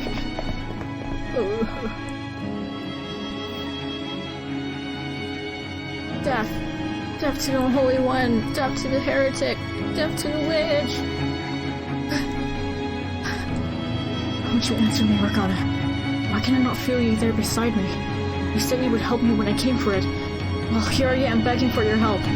Please, come back to me just this once. I know you're there somewhere. Please, before they break down the door. Michelle, I'm alright. It's okay, Michelle. I'm not scared. Oh, jeez. You're here with me, after all. I'm fine. It's all fine. So please, Hold me until it's all over. Please, stay with me. Michelle, my dear, why would you ever believe that fairy tale nonsense? Why would you ever think a wonderful future awaited you? Morgana. Here you are now, wretched, pitiful. For that, you have my sympathy. I will help you in your time of need. Finally, you speak. Michelle, I can feel the despair emanating from you. You hate it. It kills you. This is how you're rewarded. You're fighting to be yourself. You know exactly who sent those knights, don't you? They rejected you. Rejected what you are. Hey, Michelle, are you alright? Your family, unable to accept your body and heart, made you a heretic and turned you over to the church. Yes, you did. Did you hear what the knights were saying? They accused you of being a witch, taking my sins and placing on you. Come back to me, Michelle. You hate them, don't you? Want to curse them, don't you? Want to kill them, don't you? I shall grant you that wish. Out of your hatred and despair, I shall make my own wish. That wish shall become a curse upon your family's wicked souls. You'll grant my wish then, Morgana? Yes, absolutely. Tell me what it is you want, my poor little darling. Michelle! Let your contempt flow free. Give me the names of those you want cursed. I want you to protect her. Excuse me? If they find her, she could be accused of abetting a witch and executed as well. So please, use your power to keep her safe. Morgana's like, bro, what? What? What do you mean? The hell? You said you would grant my wish, did you not? That was not the wish I was hoping for. I know, but that's the wish I want you to grant. Morgana! And offer me something in return. Such a disappointing wish will require a sacrifice. Step beyond that door, my dear, and witness ultimate despair. That was my plan anyway. So long as I am considered a heretic and marked for death, my being alive puts Giselle in danger. Indeed it does. Yet here you are, shaking like a scared little child. Of course I'm scared. There isn't a single person who doesn't fear death. Please keep her safe. You're the only one who can help me, Morgana. You have my word. From this moment, I vow to protect her life. Thank you. Giselle. Please hear me out, Giselle. I never thought anything good would become of my life. I never thought I would find anyone who truly understood me, who would be happy to have my love, and for that, I hated the world. I was in constant torment, living in the shadows. Then, a single ray of light shone down on me. Michelle! You, Giselle. You delivered me from the darkness. I'm scared, Giselle. Terrified. I used to think my life was meaningless, that it didn't matter if I lived or died. But now, I can't stop shaking. That's perfectly normal. I'm scared to death too, but... What scares me most is losing you. Michelle. So please, allow me to repay you. I said I would do anything for you, so let me do this. I haven't given you anything. I haven't done anything for you. So give me one final chance. No. Michelle!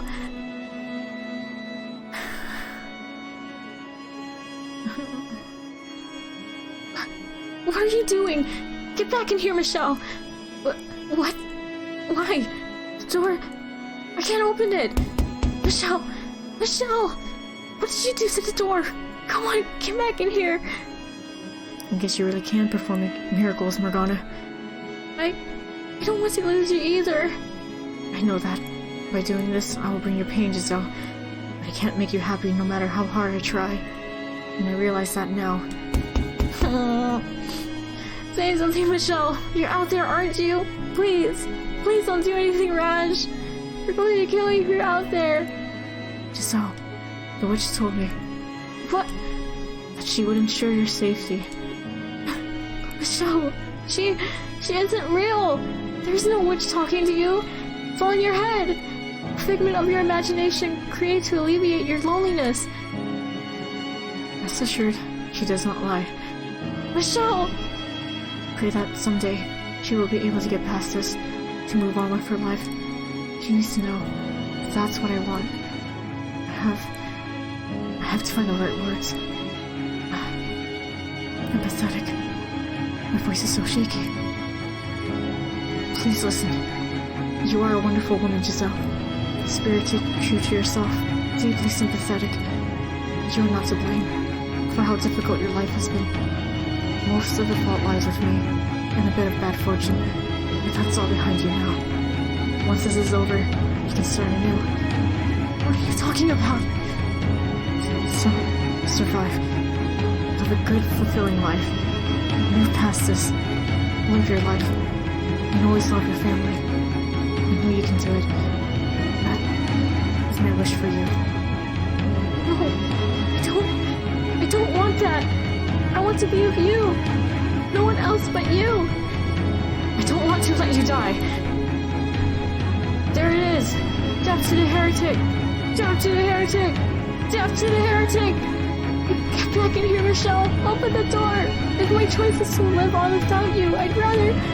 Your scars will heal. You'll find a nice man and have a wonderful family. Why? Because you have a good family. You have a mother and a sister who love you. If you were to be executed here with me, you would be marked a heretic as well. Your family would be condemned. I don't want anyone else to suffer that kind of disgrace. And I can't tell you any of that. And I don't want you looking into why I am a heretic. So this is where we part ways, Giselle. Thank you, Giselle, for bringing light to my world. Don't say that. The year we shared together, and the month since our relationship blossomed, have been the brightest days of my life. If there is a next life, I hope you don't mind if I pray that we're able to meet again. And this time, that we can find each other once more, in another world, in a body that better suits me. Michelle! Michelle. I thought I was prepared, that I was doing something good, something I could be proud of, that I would give my life for her with head held high. But it wasn't long before I realized what the witch had meant, she had warned me about, when she had said ultimate despair waited beyond this door. It is our holy duty as knights of the church to deliver punishment unto the heathen who made a pact with the devil. You are sentenced to death, your body to be hanged upon the cross for 3 days and 3 nights, wherein your unholy flesh shall be purified by the fires of heaven. Why? What are you doing here?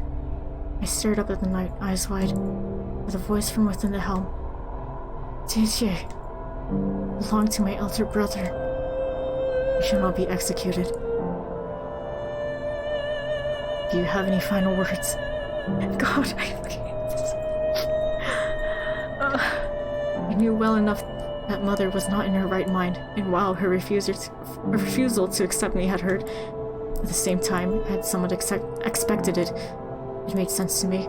In her madness, Mother had declared me a heretic and reported me to the church. But this... What did you?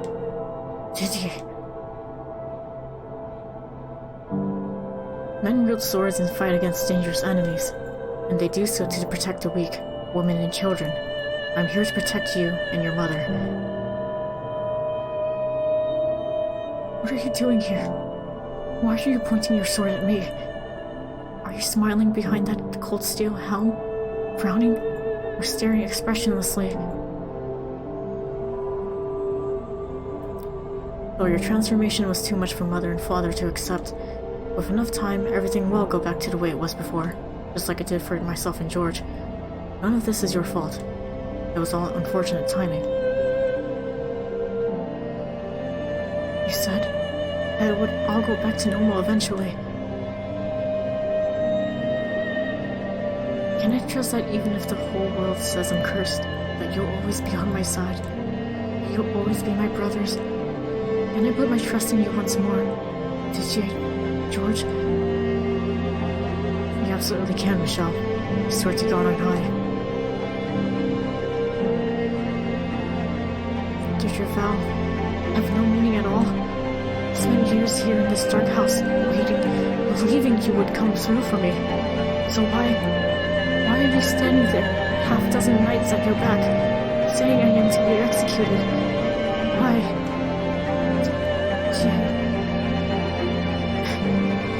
Do not cry. Don't you dare cry, Michelle. You're standing here in front of this door as a man protecting the woman he loves, so you mustn't cry. Who is it you're sentencing to death? Michelle Belanger, or a demon child, naturally, or a witch, perhaps. But why? I'm not an angel sent from heaven, or a demon child. Then what am I? What on earth am I? What are you? You're Avalanche. You're our family. That's all there is to it. I thought we were brothers. Familial bonds have long since been severed, cursed witch. How is it just now? So broken. Never had a place for me. I was never welcome here. Kill him!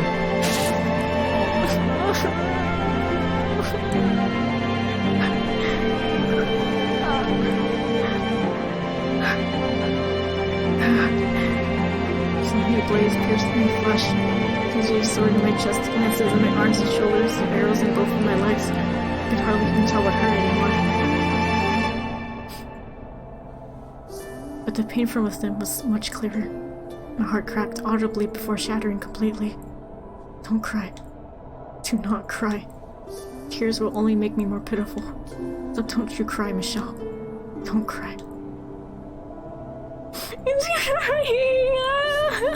You made the scene hurt so much more with context.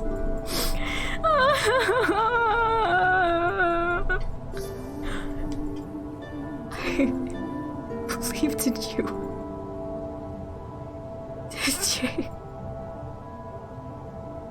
Did you? I was younger. I idolized you. Those broad shoulders, muscular arms, gentle eyes. Everything you said. Your simple but pure desire to become a knight. I thought I could be like you, and I could be proud of who I was. Though that may have faded somewhat after being locked away for so long, my adoration for you never went away. I thought you, of everyone, would accept me for who I am.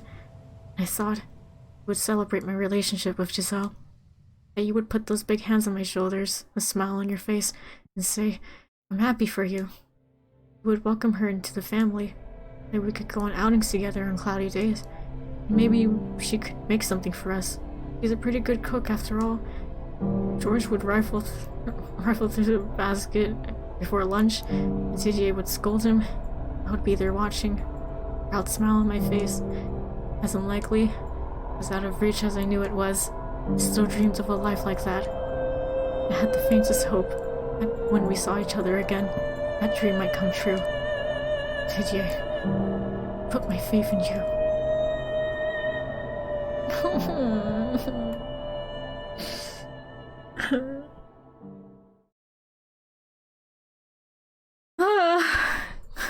Gosh.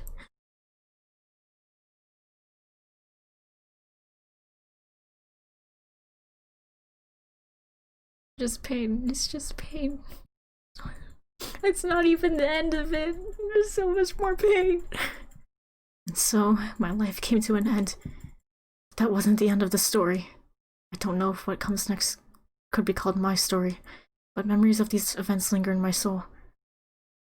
After being pierced by TJ's blade, I found myself looking down upon my own corpse.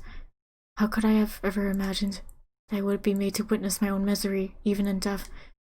I watched as my eldest brother dragged me to the place of my crucifixion, and my soul, evidently still bound to my flesh, was dragged along with it, against my will, down to the nearby village.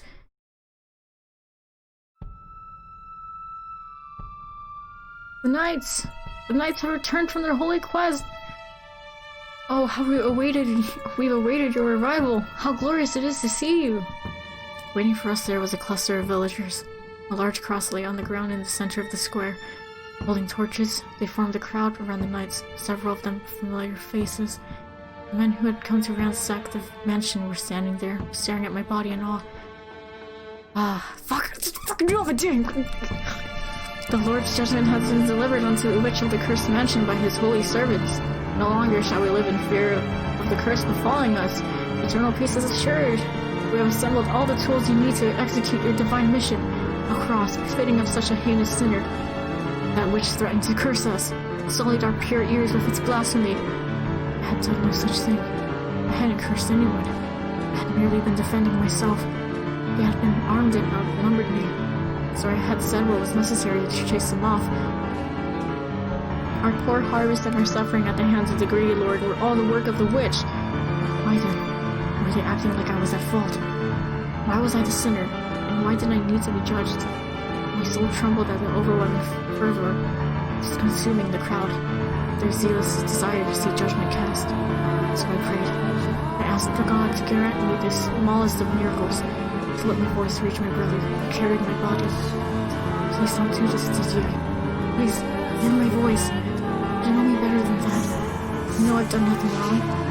Those men smirking at the sight of my body, they're the ones putting the blame for their sins on me. Please, tell me you, at least, don't think I did those things. Don't put me on that cross.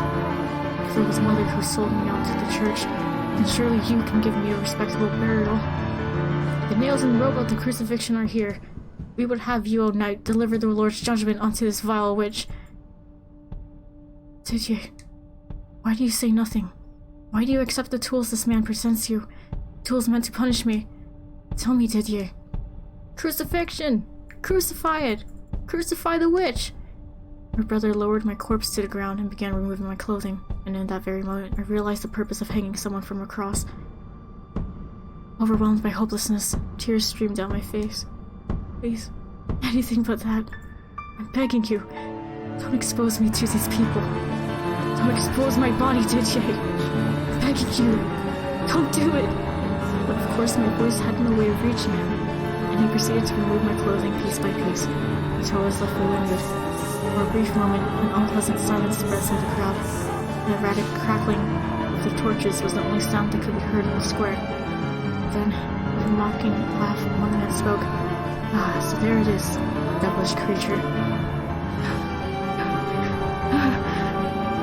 Don't look at me, please. Look away. Or just get it over with and burn me now. Burn my body, please. One simple thing was all I was missing. I had a frame like a man. I lacked breasts of a woman. My heart was male. I was in love with a woman. You sold your soul to the devil, and this is what you became. This fretful, reprehensible creature. You dared defile the sacred body God blessed you with. Is that what people really thought of me? Was there no way to make them understand? Could they not possibly imagine how miserable it was to live in a body that didn't fit the shape of your soul? Was there no way to get through to them, in the slightest bit, that all I wanted was to be what I felt I was? Was that really so heinous a crime? Please, Didier, stop this. Don't humiliate me any further. Please, just let me depart this world in peace. Carry my body away from this place. That's all I ask. If you can't do that, then at least burn me instead. Didier. He then placed my body upon the cross, brought my arms together at the wrists with rope, and then drove a nail through my palms. I couldn't look away. I tried to close my eyes, but I couldn't. My vision remained perfectly clear despite the constant stream of tears. When he was finished attaching my body to the cross, he and several other knights lifted it off the ground, planting it in the center of the village square. The villagers showered the knights with their praise and gratitude, not for lack of trying. I was unable to get away from the cross. My soul was trapped there along with my body. Didier didn't say a word the entire time. After a full day hanging there, grotesque blackish splotches began appearing on my lower body. Everyone who saw it grimaced in disgust. The knights, Didier included, had long since taken their leave, leaving my soul behind, curled up at the base of the cross. A constant stream of tears ran down my face. Despite all my prayers, I remained bound to that place, left to rot on the cross with my body. Passerby threw rocks or spat at me. Children laughed. My mother warned her daughter to always obey God's teachings. By 48 hours, black-feathered birds and maggots had appeared to devour my rotting flesh. I couldn't imagine any less pleasant a sight than my own body decaying in the sunlight, exposed for all to see. A group of children assembled in the square not far from the cross, and soon after, a competition began to see who could take down the evil witch. They gathered all the rocks they could find and started throwing them at my corpse as hard as they could. The stones ripped through my decomposing flesh, exposing bits of bone. Eventually, they settled on a winner, the one who had torn off the most flesh, and went on their way.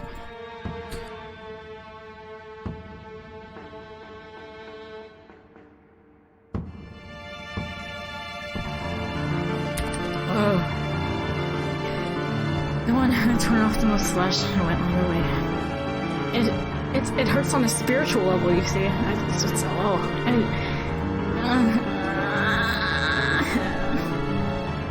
When they were gone, the birds flocked in to take their place.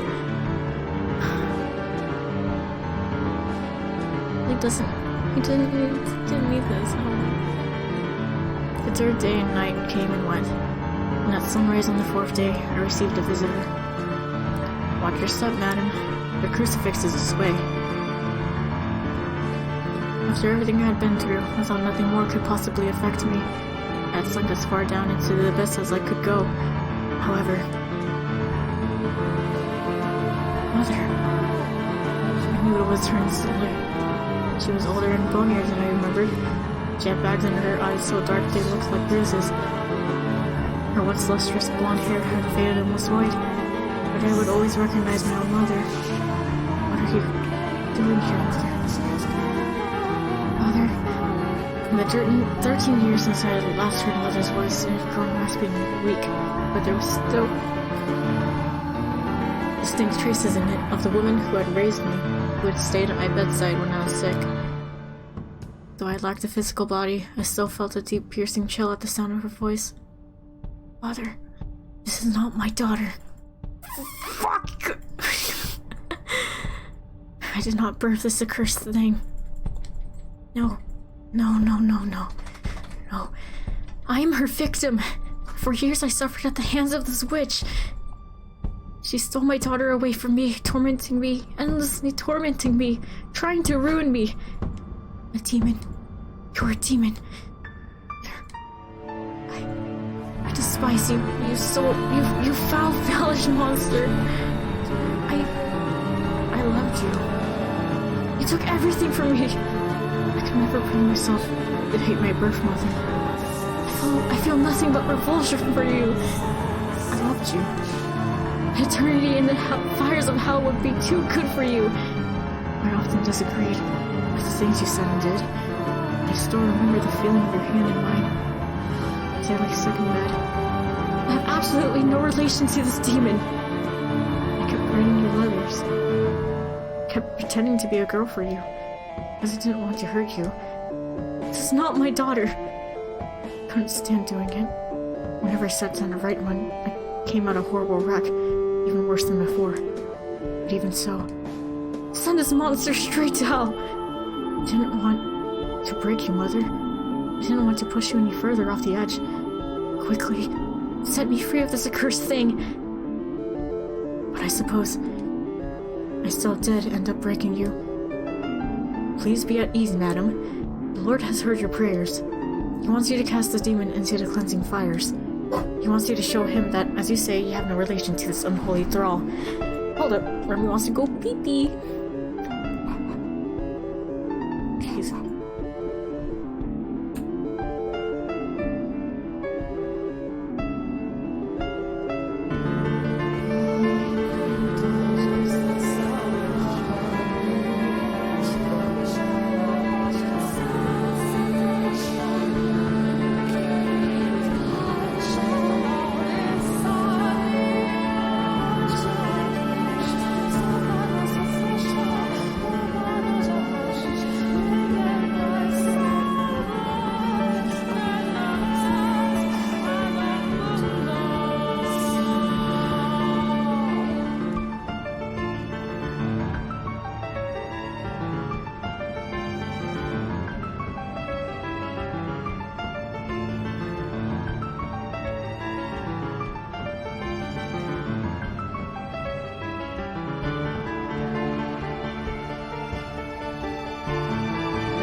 Pain. just lots of pain. He wants you to show him that, as you say, you have no relation to this unholy thrall. the temporary healing. Gladly. I will gladly send this vile creature to the deepest pits of hell with my own 2 hands. Her eyes swirling with every hateful emotion imaginable. Mother took the torch from the priest and tossed it into the pile of straw spread around the base of the cross. The flame crackled as it spread upward, consuming my body and filling the square with a putrid stench of burning flesh. Through the cloud of smoke, I could see a faint smile on Mother's lips. Mother, I'm so sorry. You had to give birth to me. When the inferno had devoured everything, and the cross itself came crumbling down, my soul was finally released from that place. Or rather, I suppose it was more shattered. The things I saw, the things I was made to watch, were harrowing. Morgana had been right. The anguish that came after knowing happiness was much greater than anything I had felt before. It eroded my spirit, drained me of the willpower to bear the sight of the world after death. But rather than give in to hatred like Morgana had, I despaired of myself. I didn't curse or bear a grudge against anyone. I prayed for my own extinguishment. My soul began to crumble, neither ascending to heaven nor falling to hell, but fading into darkness everlasting. My fingers were the first to go. My eyes and mouth. All sound vanished into nothingness. My beating heart, and all the motions that had once taken root within it, scattered like leaves upon the wind. My soul completely, wholly decomposed. I couldn't stand to allow my soul to return to the living world, no matter what it might take residence in. Some length of time later, I began to hear a sound, muffled and indistinct. No longer human in form, I had no ears to speak of, but the sound gradually increased in volume. It was a voice. Where are you, Michelle? What are you doing? I'm still praying. I'm still wishing for you to appear before me. Forever and ever and ever, ever and ever and ever. I've been praying for so long. I don't even know how long it's been. Before you left, you said you were going to pray too. You said you hoped we could meet again in another life. I'm not misremembering. Am I? Michelle, come back to me soon. As if drawn in by the sound of that voice, bit by bit, I began regaining some of what I had lost. But it took an incredibly long time. My body and soul had been ground to dust. I had rejected myself, scattered it into the void. It would take several lifetimes to find and reassemble all those pieces. Michelle, all I can remember about you is your name, your glossy white skin, your fiery red eyes, your snow-colored hair. Nothing else. I had thought my mind, my body, my spirit, my heart had all been eradicated. Every time I heard that voice, I thought I must return. Well, thought is perhaps inaccurate. It was not so much a conscious idea as an instinctive force. The voice slowly buried the overwhelming pain I had suffered in both life and death. I began to search for the source of that quiet, constant whisper echoing in the emptiness, chasing after that tiny flood of light, the one thing in the world that seemed to desire my presence. Michelle, I'm no longer the girl I once was. I felt a thick cocoon around myself, a cocoon I can't break free of. My own protective shell is devouring me. I'm waiting for you, Michelle. Waiting for you inside my shell. Always waiting. Would you be able to recognize the person I've become? Please, Michelle, get me out of here. At long last, I found the ray of light I sought, and I had an absolute certainty that if I followed it, I would reach the source of the voice. I had to find them. I had to set them free. I desperately had to give back to them what they had given to me. And that sense of purpose is what set me back into motion. But the void was so expansive, so endlessly deep, that reaching the end of the trail of light was no easy task. Struggling to follow it to its source wore my barely held together soul within, until it crumbled apart once more. Again and again, I lost myself. Can't account for much of my time chasing after that light. The gaps in my memory are large and frequent. Nevertheless, after countless cycles of breaking down and reassembling myself, after hundreds of years of wandering, I finally found my way back to that mansion.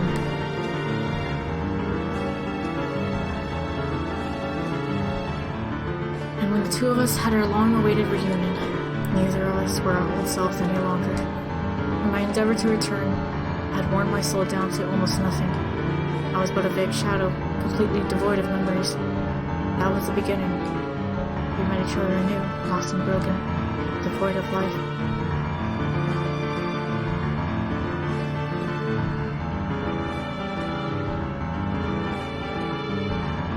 The darkness here reminds me of my time in the void, of the despair that filled my shattered soul as it sunk into the endless abyss. The emptiness I felt as my body crumbled and faded into nothing.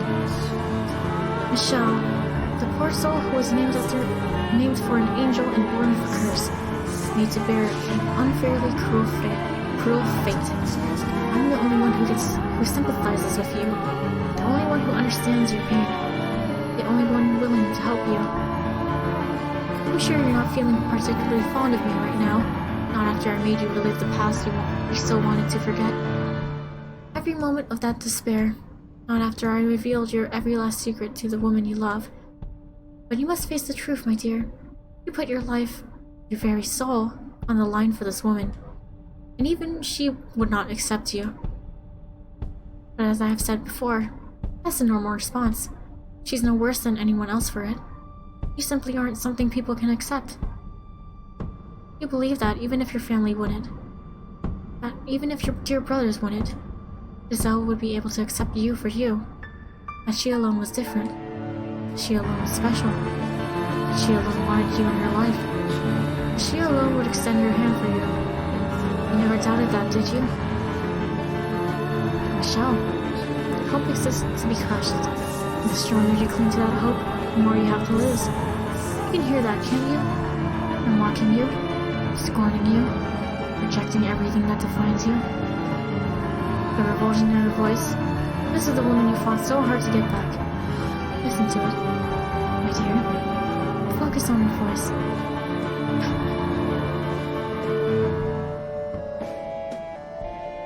Disgusting.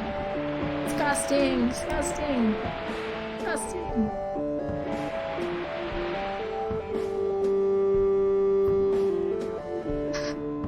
Stop. Please. I don't want to hear it anymore. Make it stop. Can you blame her, though? For hundreds of years she waited, trusting you, and you came back to her a woman more than once. If you think about it, you betrayed her first. No, stop. Don't. I didn't. Tell me, what was it like? How did it feel to be born and live as a woman? You spent your life insisting you weren't a woman, and yet your soul chose a female body to return in. All those gaps in your memory were from your lives as a white-haired girl.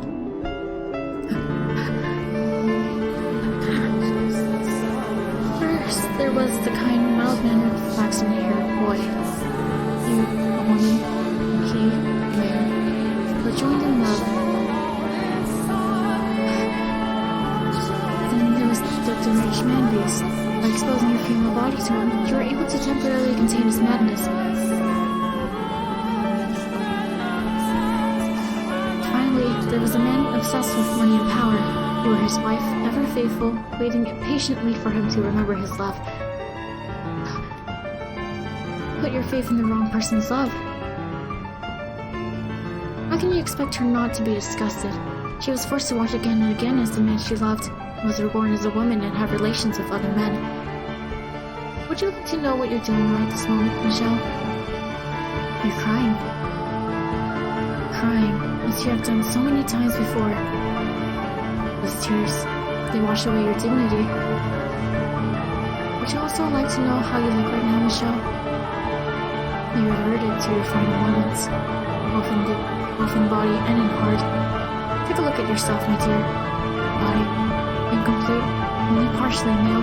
The wounds, still fresh and raw, pierced by your brother, whom you trusted completely, and knights whose ranks you dreamed of joining. Even now, your blood still flows from those wounds. They will never heal. Not so long as you remain yourself. No, I'm crying. It's not pleasant, is it? It hurts quite a bit, doesn't it? I did not inflict those wounds on you, though. They are your own, and no one can erase them. You've lost everything, Michelle. Tell me, what do you have left? You are robbed of your pride, your dignity, your life, your identity, your very existence. And the love you thought you still had? Well, she's gone and left you behind too. And so you refuse to curse anyone? Why do you not take what you deserve from those who stole everything from you?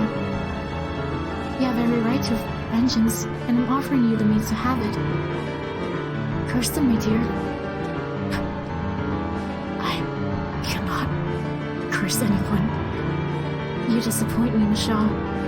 But if that's what you want, if you won't join me in my hatred, then so be it. I'll accept we are not as similar as I once thought, and as much as it pains me to do so, I will release you. He's been through so much, and yet he's too kind. King, dude, that's king shit.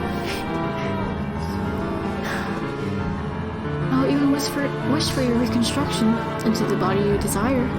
You shall descend into the mortal realm of the human man, never to set foot in this cursed mansion again. Imagine it. After waiting for so long, you will finally be able to attain the body you so desperately seek. Have a wife and create a happy family of your own. Wouldn't that be just lovely? I'll make that wish for you, my dear. You can have that life. All you have to do is walk out the door. It's that easy. Just let go. Let it all go, Michelle.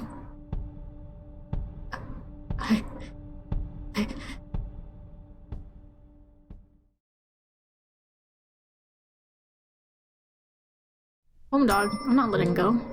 I'm not fucking letting go. I'll save here now. Boop, boop, boop, boop. I have no idea what all these fucking save points were. It's the only choice, so I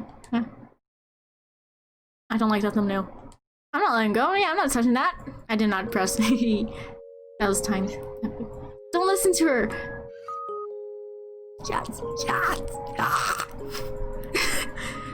Don't trust anything she says. Don't trust anything she shows you, Michelle. You told me you believed in my love. That if it could survive for hundreds of years, it must be real. So don't start doubting it now.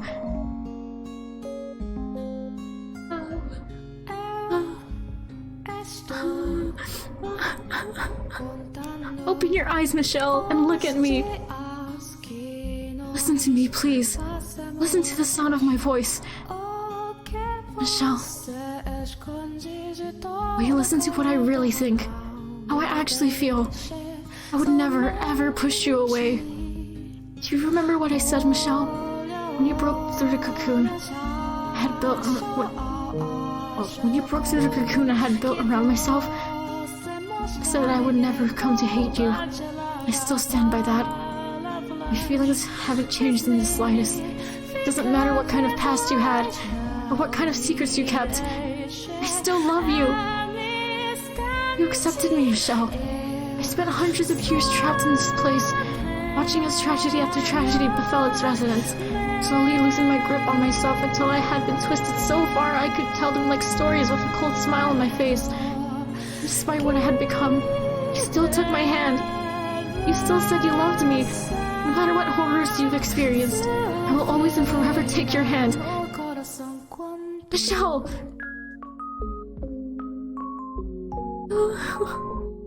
Giselle.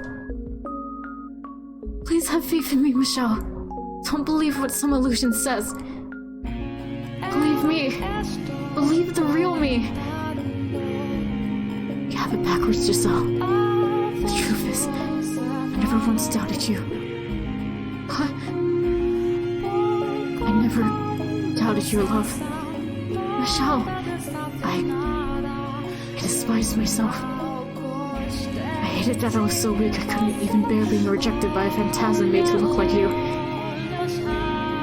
didn't want you to see me like that. I didn't want you to know I was so weak. You see, my past, it without this continued. See me now, pitiful and slightly mess. I couldn't stand the thought of you seeing any of that. If only in your memories, if only for you, I wanted to be gallant, to be a man. I wanted to be the man who never cried, who never showed weakness, and who died trying to protect you. I didn't want you to know that I was so weak, that I was such a sad, frail person, and not even a real man. Michelle, I didn't want you to see that. Akana was telling the truth. I opened the door to our past in order to bring you back. But that wasn't the whole story. I kept details about myself out, things that would make me look bad.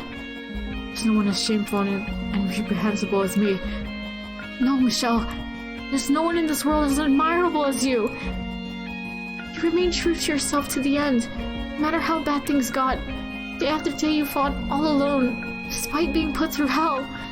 Yet you chose not to curse those responsible. Only once did you ever consider cursing someone, your father. I remember that day very well. I was too stupid to realize it at the time, but you did that for me. The one time you ever wanted to curse someone was for me. Give yourself a little more credit. You did perhaps come off as a bit inscrutable, but deep down you're truer to yourself than anyone. Your motivation's simple and pure. Your heart full of kindness. Know that you're a wonderful, admirable man, Michelle. I'm proud of who you are. That doesn't change how much suffering I put you through, Giselle. But I was the white-haired girl.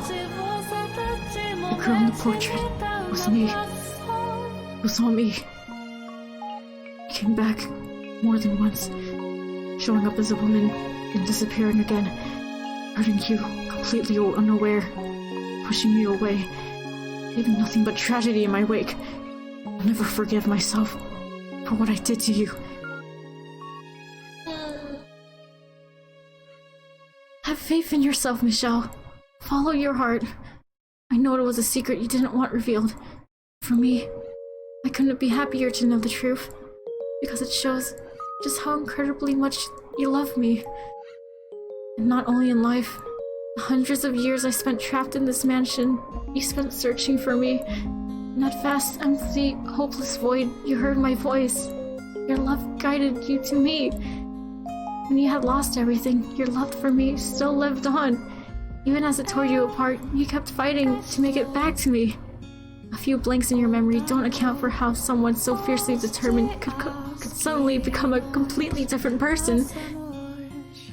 But, Giselle, how am I supposed to believe that? How am I supposed to believe that wasn't me, when everything about us is exactly the same? You are not the white-haired girl, Michelle. Have faith in your own heart and the things you stand for. Have faith in your true self, in the person you are, the shape of your soul. You were never the white-haired girl, and you never will be. Remember when you first arrived at the mansion, Michelle? I took your hand, and together we watched dozens of different lives play out. Were your memories anywhere among them? Wasn't behind those doors that you found yourself, and in the remnants of the months we shared here. Is a white-haired girl anywhere in your memories? You are Michelle. No one else. That doesn't change. But my body. I know you, Michelle. I know who you are deep down. I love you from the bottom of my heart. And I want you to understand that. To know how I feel. Though we only shared our love for a month in life, it was enough for me to wait hundreds of years for your return. Oh my god. You fought with everything you had to make it back to me, to get me out of here. You are the greatest man I have ever known. May I go back? May I go back? Yes. You always manage to see straight through me, Giselle. To give me exactly what I want. That smile, that single ray of light in the endless dark. To say exactly what I've so desperately yearned to hear. The words I've sought for countless years. Giselle! I reach out for her. She's begun to fade, her outline hazy and blending into the surroundings. And all I manage to grab is empty air. I want more than anything to feel her warmth right now, the sensation of her skin against mine. But there's nothing there. Please, Giselle, don't leave my side again. Don't worry, I'm right here with you. I'm not going anywhere. Giselle, put your hands on my shoulders. Wrap your arms around me. I can't. I want to so much, but I can't feel you there at all. You can, Michelle. I promise. Close your eyes.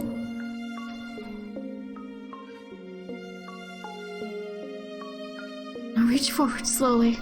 You can feel me there, can't you? That's my finger. And that's my hair. Those are my eyes. And here are my lips.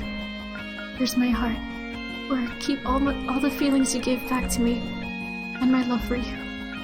Oh my god, fucking god. Oh fucking god. In body and in spirit, I am all yours. Can you sense me here beside you? I think I can. Now, hold on. Don't let go.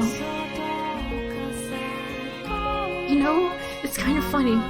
We're like two awkward kids around each other, bound together by a love so amazingly powerful. Yet we only ever held hands a few times, and embracing is like some incredible achievement for us. We're supposed to be full-grown adults.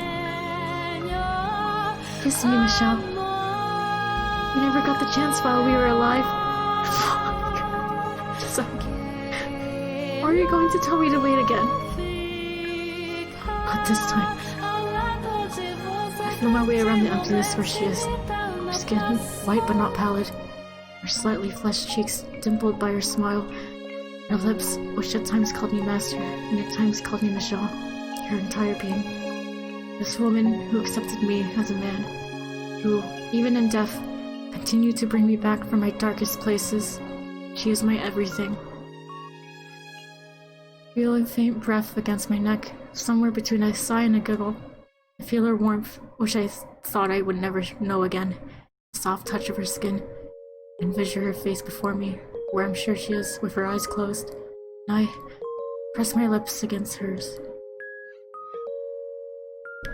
Hold up. I need to find an illustration that follows this, because oh my god, that's I love it so much. Oh my god, just tears on my face. When I first read this, I was, oh my god, I was such a mess. Oh my fucking god. I can't. Oh my gosh. This is the most epicest track.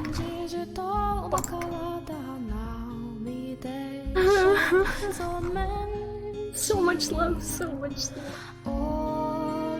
Just love. It's just like,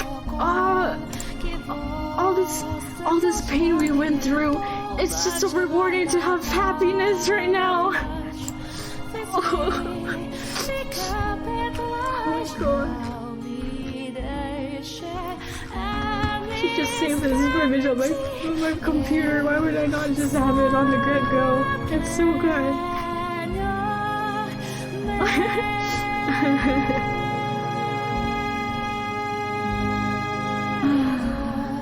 I care them so much. I care them.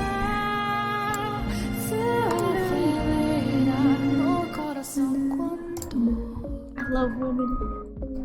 Women. Oh.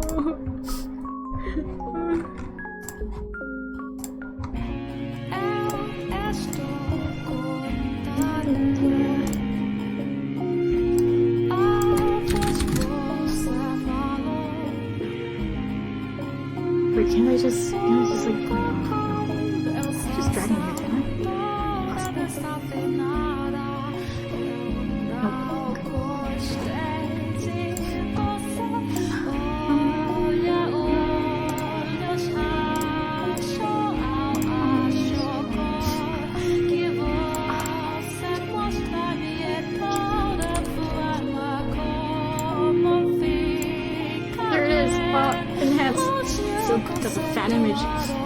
Oh, I'm so happy for them. He's so cute.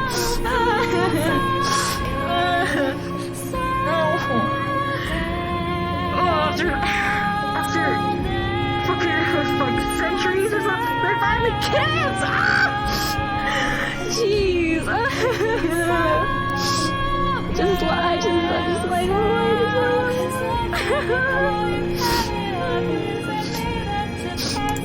gosh. Let's continue, guys. It's a quick, clumsy affair, just a little peck. Not the kind of kiss two grown-up adults might be expected to share. But nonetheless, a gentle warmth spreads through my body from the place our lips touched. It's a sensation so pleasant, so nice. I can hardly believe it's real. Our surroundings dissolve, and the world takes on a new face. Mine from a plane of tranquil light created by Giselle, into which the mansion's darkness slowly seeps. The difference is, now I'm not afraid to step back into it. All it took was that single, irreplaceable moment to change my everything. Though I can't see her there, I can feel her presence right beside me. Her heart, and that she too can feel mine. I won't falter anymore. I'm through hesitating, wavering about in fear of my own weakness. I will look to the future. I will believe in myself, because she believes in me. I'm done carrying the chains I created for myself. I have work to do. No more looking away from my responsibility. As the light dims and darkness begins to take over, I hear her voice in my ear. Michelle, can I ask you to lend your hand to someone? You set me free, and now I'd like you to do the same for her. This is something I don't think anyone else could do. Only you can rid the mansion of its darkness. I'm here with you too, so let's open the final door together. The true final door. We can put an end to all this tragedy. I know we can. Now, off we go, Michelle. Do not let go of my hand. And back to pain.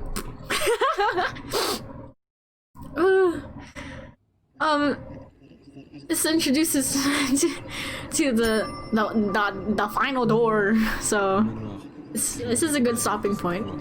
We're happy. We're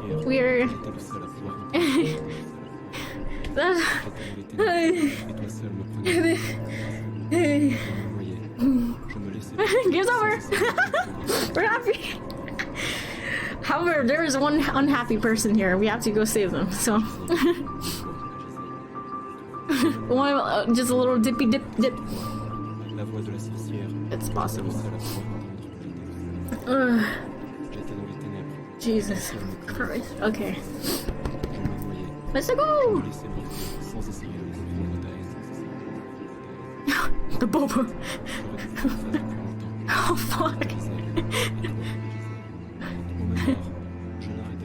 In the background? Who's talking?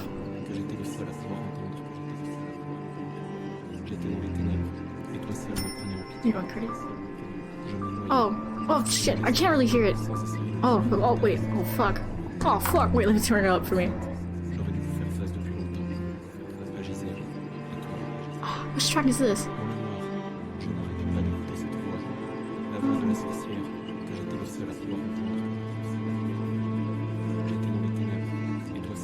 Yeah, it's just talking.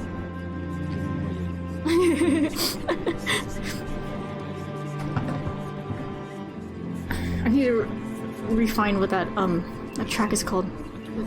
Well, someone here can help, but otherwise, I have an idea. However, I will not explain because I'm not exactly sure. Just so, reality fades back into view. I'm looking at neither the endless eroding darkness nor the visions of my past, but the sea of blood spreading in all directions. I'm standing at the top of the observation tower outside the door. I've returned. Back in Morgana's world. A bitter, hate-filled, curse-fueled world. To tell you the truth, I didn't see this coming. This is my mansion. My domain. She was supposed to be locked up, but it would seem my will is not as absolute as I had thought. What would you call that? The power of love? Is that what allowed this to happen? Outright. Where's the magic? The miracle? I can think of one other reason she was able to escape. It's the only way we'll be able to find the power we need to cast off the darkness of this house. But first, before we do anything else, we must open this door. Whatever nonsense that woman filled your head with, it certainly seems to have put some fight into those eyes. Well, good for you, my dear. A little confidence boost doesn't erase the fact that you were on the ground, crawling through the filth like a worm, tears streaming down your face as you tried to ignore what lay before you. The low self-esteem isn't going to make you any less helpless when you step through the door. That won't stop me from trying. I'm done acting like you're some inevitability. Some force of nature. It's time for me to take a stand, Morgana. The air around the door has a distinct chill to it as I place my hand against the wood surface. My arms, once bloody and lacerated, are now whole again. I can feel my entire body, everything back in its rightful place. I take in a breath, lift my head, focus my gaze on the door, and push it open. Resting on the back of my hand, I feel in the palm, soft and warm.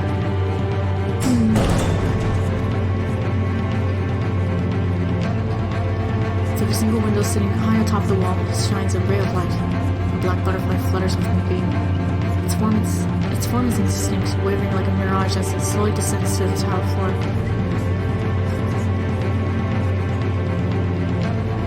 And then, from within darkness, a person appears.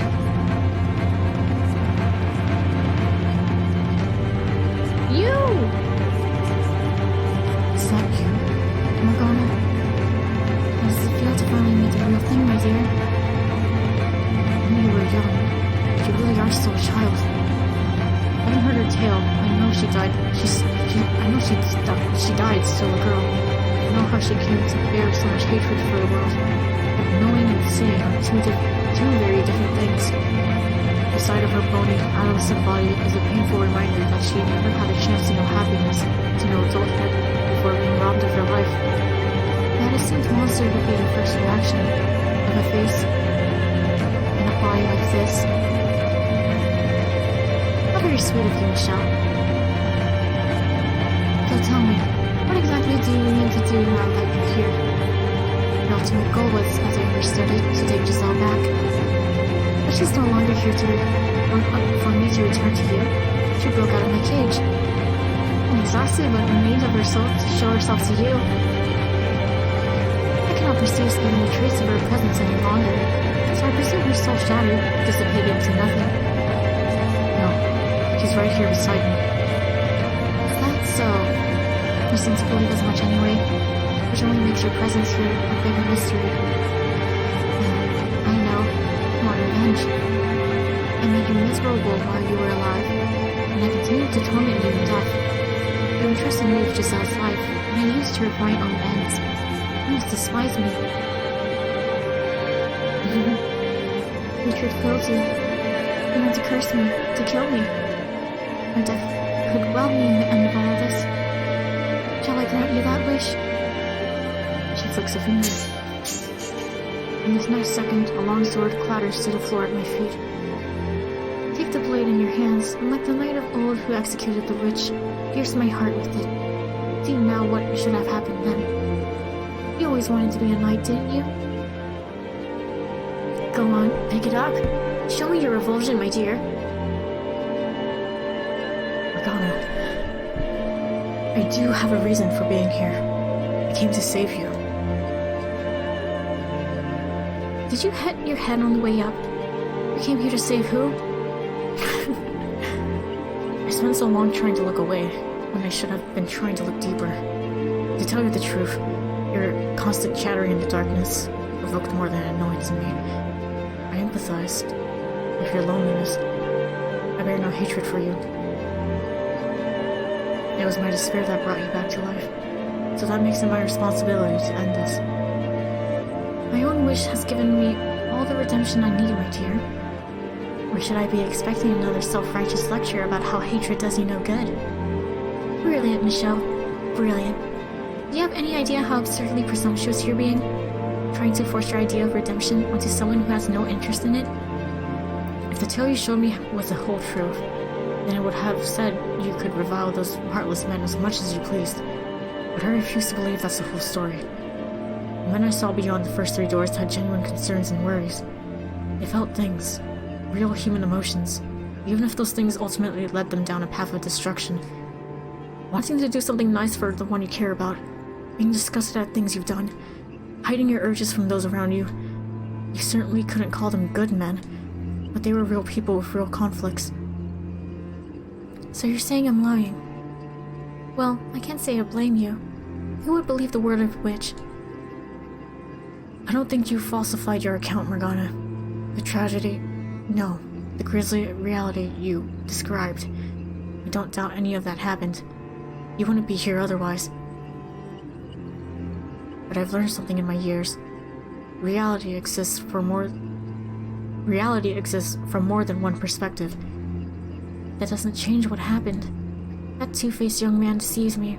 The beast severed my arm, and the greedy, power-hungry lord used me for his own personal gain. Events by themselves do not tell the whole story. Only when you take into account their circumstances, what they thought and felt, their perspectives, only then can you say you've reached the truth. Your point being? Are you going to march down to where their souls are and ask them for their perspective? Don't waste your breath.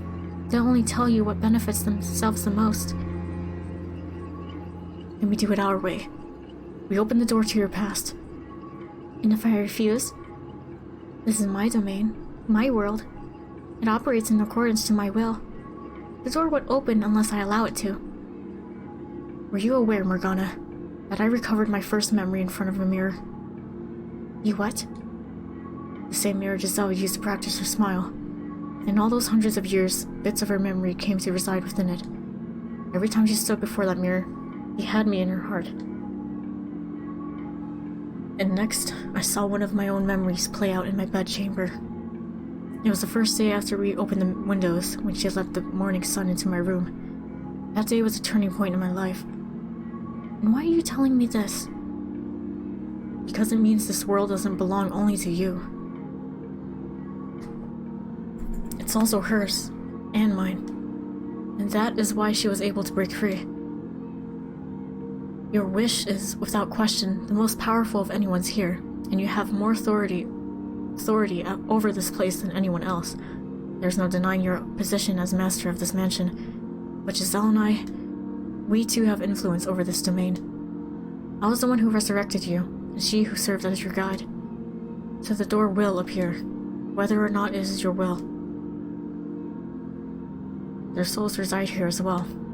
They may spin convenient tales, but the memories ingrained upon their souls can tell no lies. All the pieces are on the board. The door will open. Say the door does open. What does that change? Nothing those men may have thought or felt can take back what they did to me, this rotting, broken creature they turned me into. I don't care what was going through their heads. They will never have my forgiveness. My hatred is unwavering. My wish will not be undone so easily.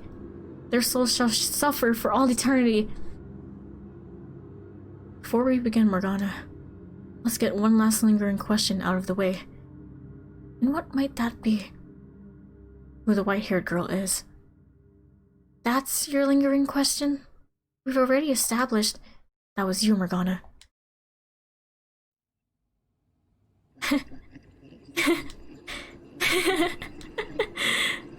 So in a desperate plea to deny you came back as a woman, you're now trying to make me into her? That is perhaps the most ridiculous thing I've ever heard. That was you, my dear. Don't avert your eyes. You must face reality. I'm not averting my eyes, and I'm not in denial. I have faith. Faith that I only ever made it back to this mansion once. When I awoke in the rocking chair beside the fireplace. Nevertheless, it hardly justifies accusing me of being that foolish girl. How could you possibly think I was her? Never have I not been present in these walls. God damn. Not even while she was alive and in the claws of tragedy. My hair's not white, nor are my eyes red. Look at this horrid, festering face. How could I ever become her? How your soul appears is irrelevant in this case, Morgana. I will uncover the truth about you. Things even you don't know. And if I can show that you were, in fact, the white-haired girl, in that moment will your reality be rewritten. Wow. Reality be rewritten. If you're so confident, then be my guest. Find out for yourself just how little you're capable of.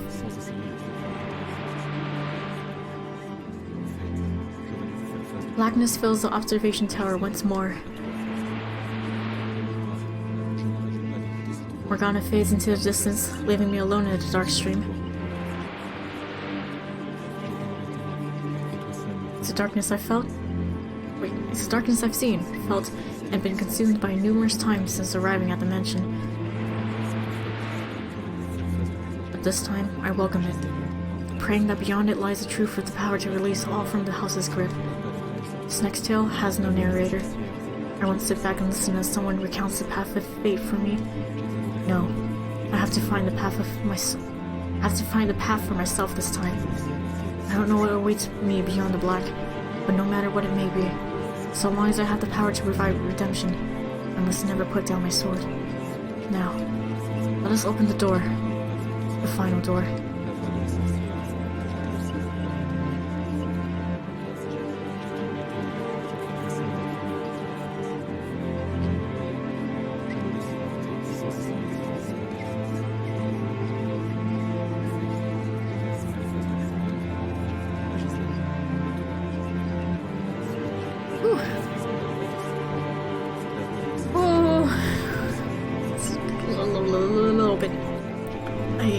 I brought you some food. You have to eat something. You barely touched your food yesterday. Come on, please. Just leave it there. Her hands aren't bound. She can eat whenever she pleases. But she's not going to last much longer. The boy has a point. She won't eat, we lose our supply of blood. That's not what I meant. Leave it there. Well, we'll be back.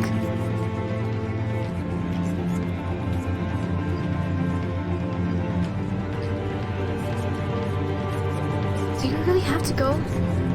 Yeah, things are pretty hectic right now. And when do you suppose you'll be back? Tomorrow, same time as today. And you have enough time to talk then? Will you? Yeah. Are you hiding something from me? You're acting kind of funny. I'm your sister. I wouldn't keep anything from you. You're not yourself though. What's so different about me? Well, you're not acting much like a prince. Right, of course. Don't worry, I'm still your prince. Same as always. Good night, Millie. My princess.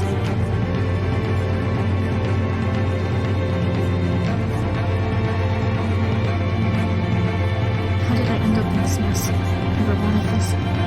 All I wanted was a quiet life. Someone get me out of here. This thing somewhere far away. Tell me. It's not all my fault. Oh God, I'm begging you. Just make it all go away. Someone, anyone, get me out of here.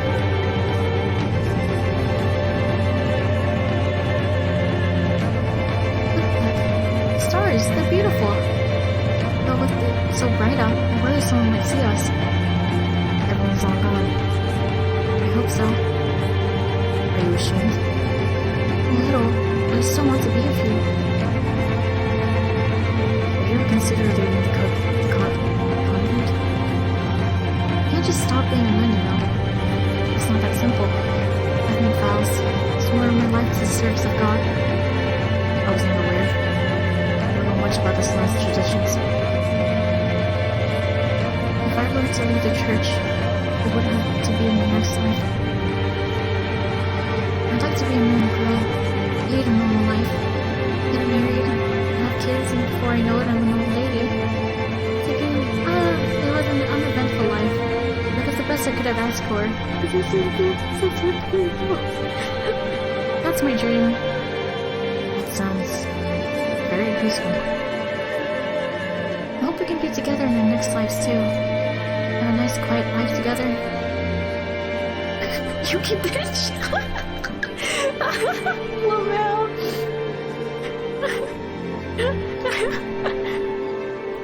It'll be a city on the water, looking out over a beautiful, glimmering emerald sea. Blue sky spreading as far as the eye can see. The sound of the seabirds squalling by the port. The two of us sitting shoulder to shoulder, just looking out over the city. Doesn't that sound wonderful? It certainly does. I would love that.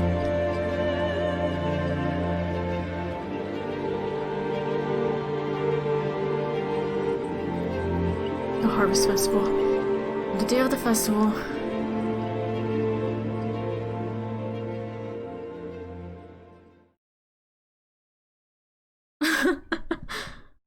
Three days until her death. Oh.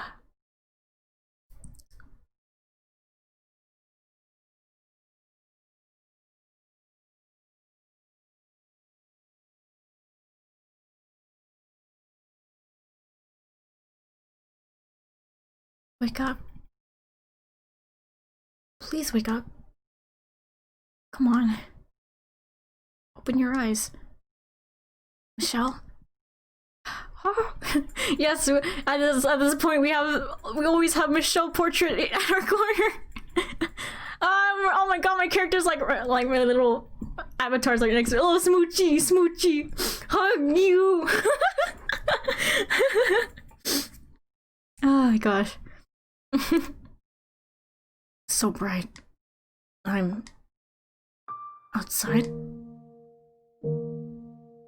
The light feels like needles in my eyes. The first thing I see beyond the mansion's darkness is blinding light. Wait, hold up. Why is it clicking every time? What the hell? Is that normal? I don't know. Whatever. The gentle breeze blows past and I can hear birds chirping from several different directions. Hold it. I don't know.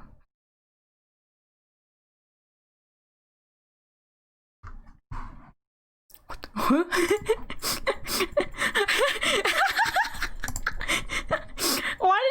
why did Twitch block thought for some reason? Okay. I allowed the thought into the chat. Add permitted term, thought. A gentle breeze blows past and I can hear birds chirping from several different directions.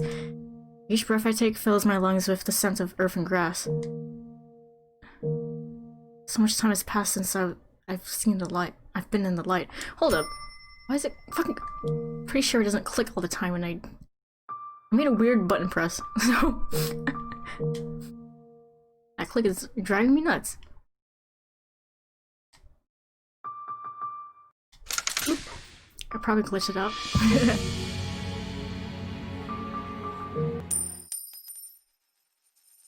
So much time has passed since I've been in the light. There we go. I almost feel like I'm alive again. No, not almost. What's going on? What on earth? Is this the era Morgana lived? Michelle! Huh? Oh, thank goodness you can hear me. Good morning, Master. I hope you slept well. Giselle, is that voice really you? I swear it's me, 100%. Not that mean old phony. So don't you worry. No, I believe it's you. I just was not expecting to be able to hear you here. I did say I would always be by your side. I'm relieved. But where are you, Giselle? I can't see you anywhere. Well, I'm not exactly sure myself. You don't know? I don't know how to describe it. It's pitch dark all around me, like a black smoke churning in the darkness. It feels a lot like inside the mansion, but I don't think I'm actually in the mansion. So you're still trapped in the void then. I can see a shimmering light off in the distance, through the fog, and I can hear sounds coming from that direction. It's like the outside world is leaking through the light. I can see the trees rustling. Hear birds singing. I can't see you though. So I assumed I was seeing through your eyes. And I thought I'd try getting your attention. So that means you can see everything I can? Seems so. Though I don't think I can see it quite as clearly as you. Yes, hugs for Giselle too. Hugs for both of them. Oh. I wish you could be here to feel this too. Experience it in my place even. It's a bizarre sensation. While I could see and feel the world through the other doors, it was strictly in the capacity of an observer. We were merely watching, not actually present in the tales. But this time, it's like I've been resurrected and dropped into the world as a participant. It's also vivid. Everything the mansion lacked, it's all here, and I can feel it so clearly. I wish you could have been the one to experience this. It's okay, Michelle. I know you'll dispel this darkness I'm in, won't you? I will. I'm more than happy just being able to hear your voice, and being able to see what you see. It's like a miracle. I too am glad to know you're here. To have the chance to hear your voice again. Thank you so much for saving me. If you hadn't showed up, I wouldn't be here. Oh no, I should be thanking you. I was overjoyed to learn how much you really cared about me. There are so many things I want to say right now. So many things I want you to know. So many thank yous. So many I love yous. Hey now, is that really the best response you got? Surely you can do better than that. You're embarrassing me. I am somewhat disappointed by one thing though. I can't get any hugs or kisses since I'm not there in person. Oh, come on! You're not really good at this, are you? And you're not very good at picking up on how much you're embarrassing me. I'd expect, at the very least, a me too.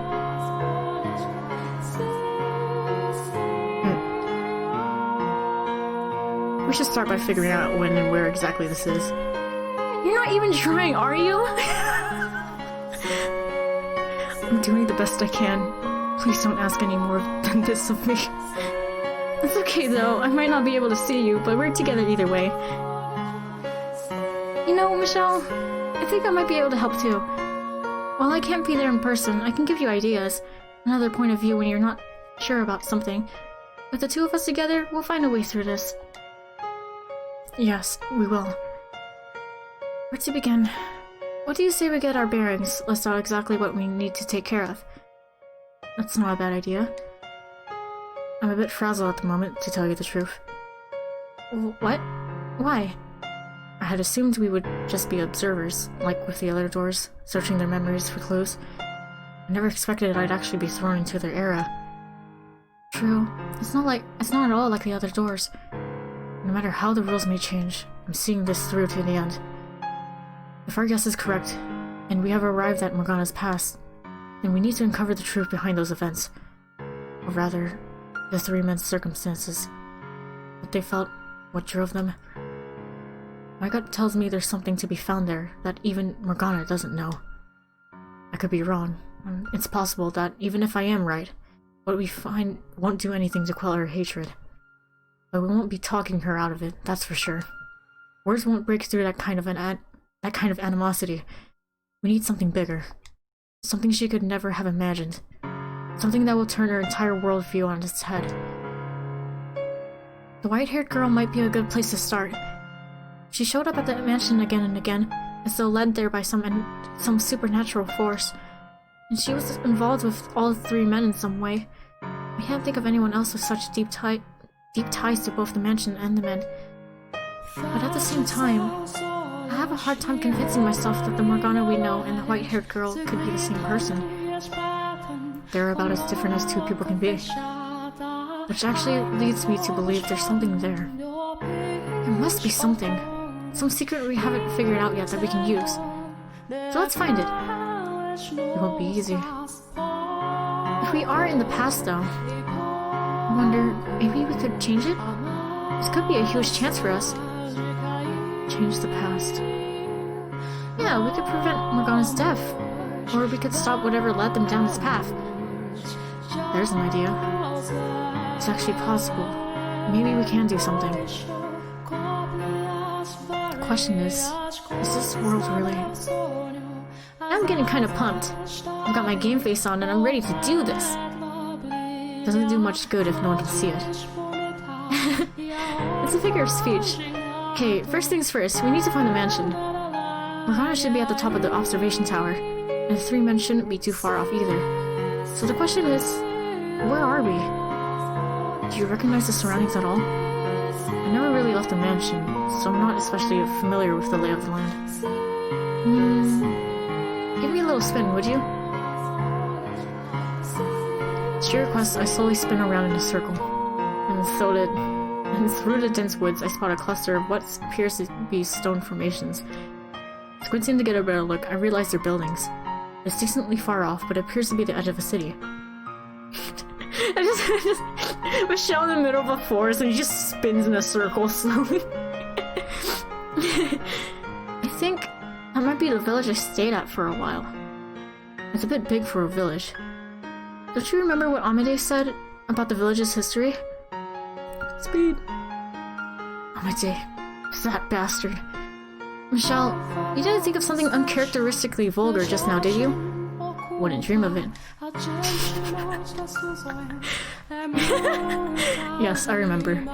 You said it was once much larger, and that it was destroyed in a single week by the witch's curse.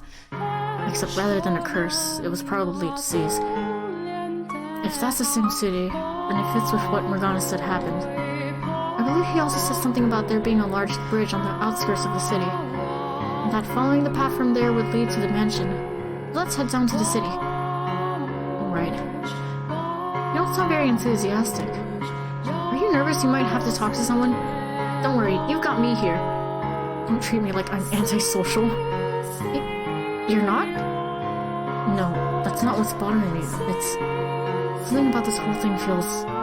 off. This world we're in. Never mind. I'm probably overthinking things, but now's not the time for that. We need to get moving. Let's go.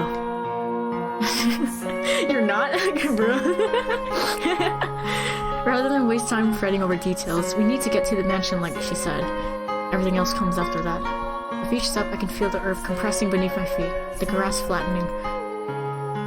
As I weave my way through the trees toward the city, the sensation of having a living flesh and blood body still returns. Oh!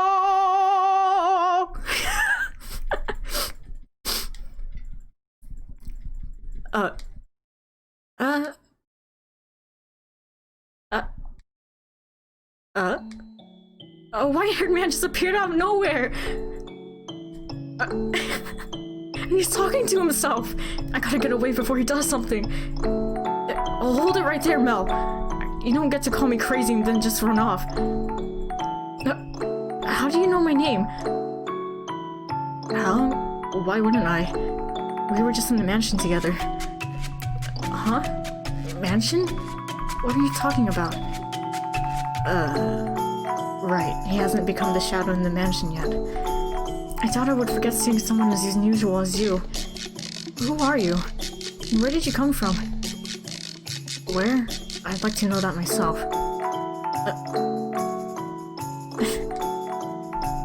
Say something, Michelle! He's not getting any less suspicious of you! You have to come up with some way to break the attention. Improvisation isn't exactly my strong suit. Oh my gosh.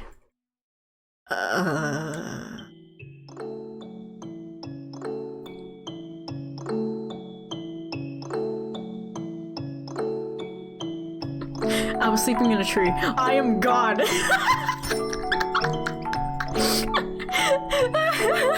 I love.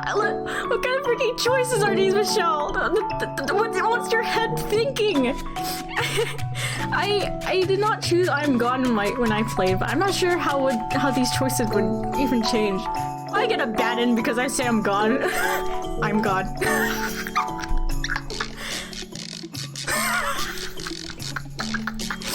Oh my god, the final door is... You get tears from laughing. There's so much... Michelle Giselle's interactions with everyone else is so funny. Ah.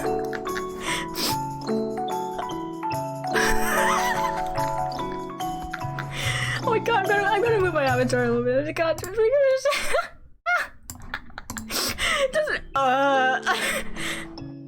Michelle, even I wouldn't believe you if you told me that. I really regret it. You're one of those pagan missionaries, aren't you? Here to swear the word of some other new god. And now he thinks I'm loony. I should get going. Well, hold on, you can't leave until I've made a better impression. My parents raised me not to talk to scary people like you. I'm with you on that one, Mr. and Mrs. Rhodes. God, this is a disaster. I was joking. I didn't actually mean I was God. Stop looking at me like I'm mad. That still doesn't explain how you knew my name. Have you been stalking me? Why would anyone follow you around? It was all a coincidence. You look a lot like an acquaintance of mine. So imagine my surprise when it turns out you have the same name as him. Okay, we'll go with that for now. You would probably trust a bear before me at this point. Anyway, it would seem that, like Morgana's, I'm the only one who can hear Giselle's voice. Regardless, you wouldn't have any luck converting anyone here anyway. Again, I'm not... Wait, hold on. Why do you say that? Everyone around here worships the Saintess. Sometimes I think she's got more followers than God the Father himself. She's practically her own religious figure. The Saintess? You've never heard of her? She's a nun down at the church. Everyone calls her the Saintess. So he's not talking about Morgana. No, actually, I have heard tales of her. I would be surprised if he hadn't. Anyway, in a few days we're going to hold a festival at the church to celebrate the spring harvest. So while that's going on, I don't think you'll have much luck Whoa, what's that word? Proselytizing. I'm forever doomed to be a missionary in his mind now, aren't I? So when exactly is this harvest festival? In 3 days? You should stick around for it. 3 days. Morgana died when the bell tolled noon on the day of the festival, which means she's got that much time left. This will be the first time we've held a festival, so everyone's excited to make it into a big event. Something really memorable. A young girl is dying behind the scenes of this seemingly pleasant celebration. Her death is 3 days from now. That might give us enough time to do something about it. Could I ask you to show me the way to the church? I would like to join in on the festivities. Sure, yeah. Of course. The church's doors are open to all. Friends and family and even missionaries alike. It's not far. Follow me. Thank you. It didn't occur to me until now, but this really is a strange experience. This is a boy from a completely different time period, who I would have never had the opportunity to meet. He's here, then presumably the other two are as well. Which means Morgana's wish for their reconstruction was actually granted. This Mel doesn't seem like any different a person than the one I observed through the first door. Yet he played a part in Morgana's imprisonment.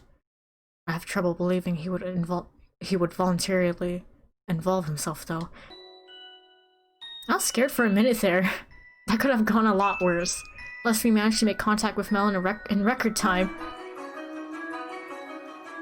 She's interacted with him and the others before, so I guess this doesn't feel as strange to her. The music! You don't want him to hear you talking to yourself again. That's why you're not saying anything to me, isn't it? Actually, I think I can talk to you without speaking. Can you hear me? How are you doing that? I have a lot of experience talking to ghosts. That really drives home how bizarre things were for you in that mansion. Were you not in similar circumstances when it was you and Morgana together? Yeah, now that you mentioned it, what a bizarre time we both had in that mansion. You're just now realizing this? So what's your impression of him? My impression? That he's the same Mel as always? In a little more detail? He's an amicable young man, nice enough to show a complete stranger around. I agree. In Morgana's version of the story, he betrayed her. But he doesn't seem like the kind of person who would enthusiastically do something so malicious. He had to have had some reason, and we need to figure out what that was. The question is, how do we go about it? We hardly have enough time to earn his trust and convince him to tell us himself. I'll just have to put the knowledge I already have to good use. Oh, my voice! I'm okay, but the tear voices. But I'll stop soon, probably. Oh, that reminds me. Something that might explain it? No, about Morgana. When you were alive, she was always right there with you, like I am now, right? Whenever it struck her fancy, yes. She didn't seem to care when or where. She would just start talking whenever she felt like it. Whenever? For the most part, yes. Anytime she wanted. Giselle? You don't have to worry about that with me. I know when to keep my mouth shut, promise. What? You say you feel like you're alive again, right? My five senses all seem to be in working order. Which means you also begin getting hungry, tired, sleepy, and you'll have to go to the bathroom. I'll be polite and close my eyes and plug my ears while you're doing it. Thanks? What would possess her to bring that up? Does she even realize what she's saying? That's right. Oh, they're so cute! Oh my gosh. Oh gosh, now I'm red as a tomato. That answers that. Moving right along, we need to discuss how we're going to go about this. Right, that!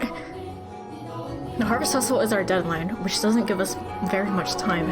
We need a plan for when we arrive at the mansion. How about we spill their secret? Tell everyone about the girl they locked up in the tower and force them to set her free. Surely they wouldn't stand for that.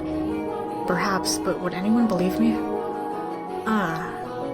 If I walked in and said I came from the future, and that I know what's going to happen, would anyone actually buy that?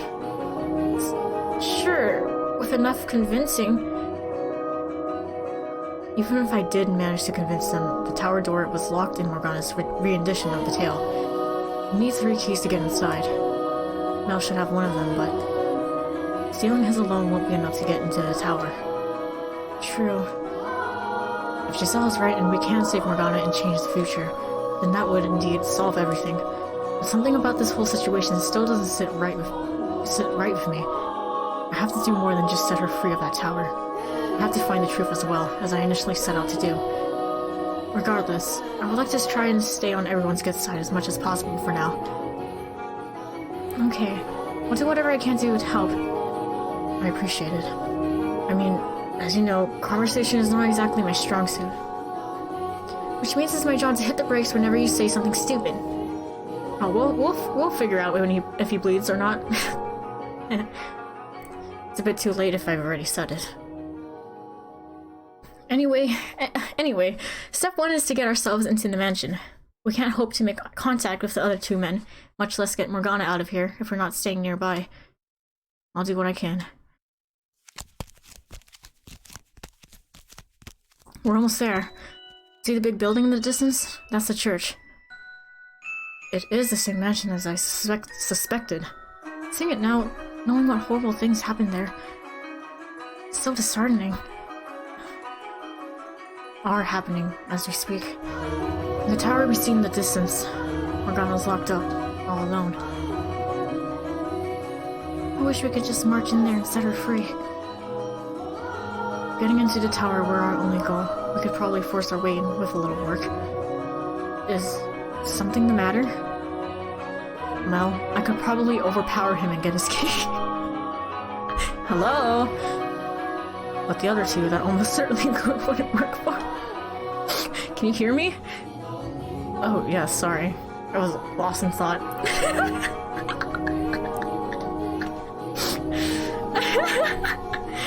He just wants a key, okay?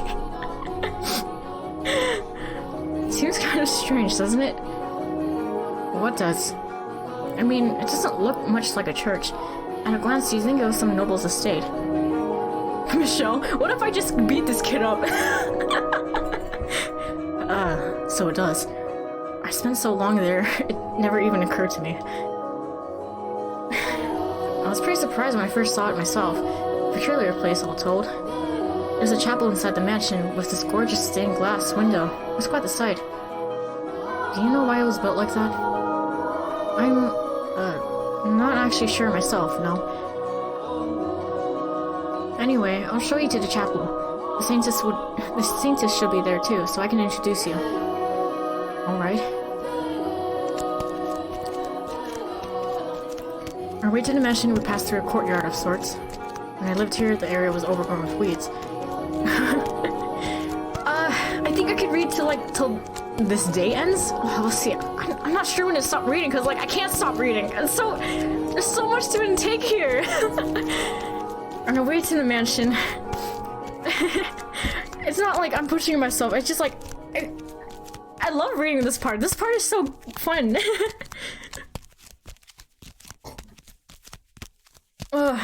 Just everybody is here. I'm with my wife again. Oh my gosh, just a lot. You're welcome. On our way to the mansion, we passed through a courtyard of sorts. When I lived there, the area was overgrown with weeds. Apparently, they keep it in better condition in this era. Following Mel's lead, we head through the chapel entrance.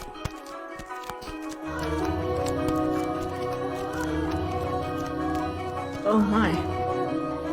I'm at a loss for words when I see what lies on the other side of those all too familiar doors.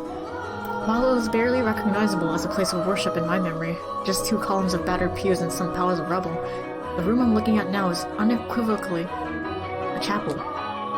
So this is what it used to look like. I wonder how far back this is from when we lived. It has to be more than a decade or two. Maybe 100 years? Or more. The views and beliefs about the world prevalent in our time are not so different than those of this time. Perhaps the chapel was destroyed in the aftermath of the Harvest Festival. When I was first sent to the mansion, there were signs that repairs had been attempted. The stained glass window is behind the pulpit, I'm guessing, though we can't see it from here. And right next to it is a door to the observation tower. Ah, there she is. There's no priest here. She runs the church. You'll want to talk to her first if you're planning to participate in the Harvest Festival. I'll go fetch her for you. Whisking his way between the pews, the boy disappears into the back of the chapel, returning with a nun in tow.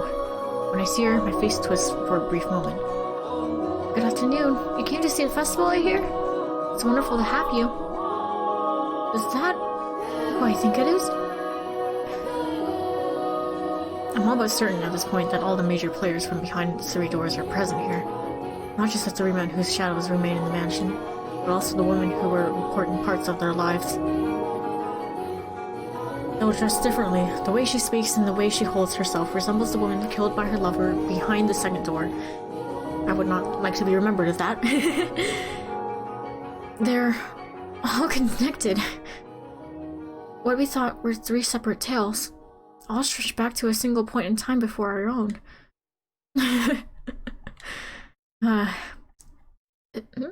Is there something the matter? No, I was just thinking how unusual it is for one nun to be managing an entire church all by herself. Ah, yes. That's the usual reaction from new visitors. Even I think this assignment is a bit over my head. Assignment? Oh, well, I was at another church before this one. A smaller building, and I wasn't the only nun. But the lord of the land ordered me to transfer to a new, larger church he was opening. So here I am. Oh, Lord. There's plenty of space on the property, more than enough to provide shelter for orphan children and aid for the sick. Seems rather vacant from what I've seen. Yes, about that. We used to take people in, but circumstances have made that difficult of late. What kind of circumstances? It's not something I can discuss with an outsider. Sorry. I'm guessing it has to do with Morgana's imprisonment here. Do you think she knows about Morgana? I would guess not. Men swore to keep it between the three of them. So she's being forced to oversee the mansion completely oblivious of what's happening there. Which isn't to say she's not connected to it in some way. If she's the girlfriend's second tail, then she should be close with it. Is something troubling you? No. My apologies. I got lost in thought. You don't look it, but you're actually a bit of a daydreamer, aren't you? Daydreamer? Mel would fit that description much better. Mel would fit that description much better. What? Why? Do I really look that much of an airhead? Ooh, I can see that. Someone has to watch out for him, or he's likely to lose his head in the clouds. I really don't think I'm that spacey. I'm not trying to say you're spacey. I just feel like I've got to keep one eye on you at all times. It's a lot like what I imagine having a little brother would be like. I'm an oldest child, you know? What's the big deal? You don't want a big sister? Well, I want you to be my little brother. I don't want to be just a capital S sister to you. It's so stiff and formal. No, I want to be your sister's sister. I'm a little old to be playing make-believe. Oh, come on.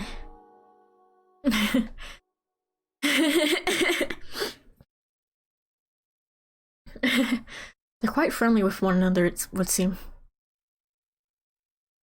Oh, I know. Why don't you become her brother, then?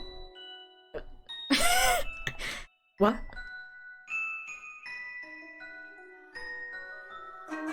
Will you? I will not. Besides, I'm clearly the oldest one here.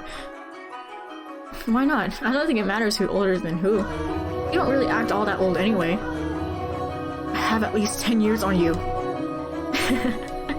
Your youngest child and insecurity is showing. Insecurity? You two are pretty good friends, huh? We can discuss the veracity of that claim later. I would like to ask you a favor. What is it? I'll gladly help with anything I can. Could I perhaps borrow a room until the day of the Harvest Festival? I don't have anywhere to stay, or a source of income for that matter. I know it would be taking advantage of her generosity, but I only mean to intrude for a few days. I would be more than happy to offer you a place to stay at any other time. But right now, I can't let you stay here. I'm so sorry. Well, damn. So much for that. Don't let one little one little no stop you. Keep pushing. Put on a show. Earn her sympathy. She's a lady of the cloth. If you make her feel bad for you, she'll offer you her aid. Put on a show? You expect me to act?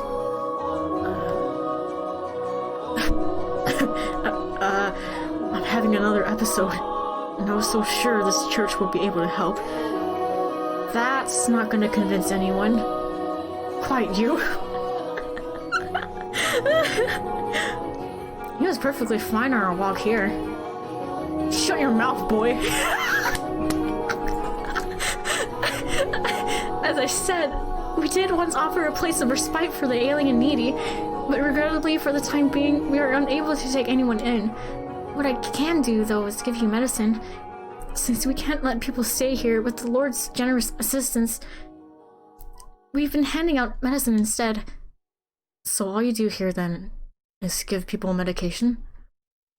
Yes, I suppose that's what it boils down to. I'm honestly not sure why we're allowed to offer shelter. Why we're not allowed to offer shelter right now, but we are still able to provide assistance to those in need. So I assume it's just a temporary measure, and we'll be able to take people in again before long. And with how much he's done for the church, it's not really my place to complain about his decisions. He ain't shit. Mickey Mouse ain't shit. I truly am sorry. I hope you understand. I'm supposed to ask for teeth. How do you say that? Teeth? Tithe? Teeth?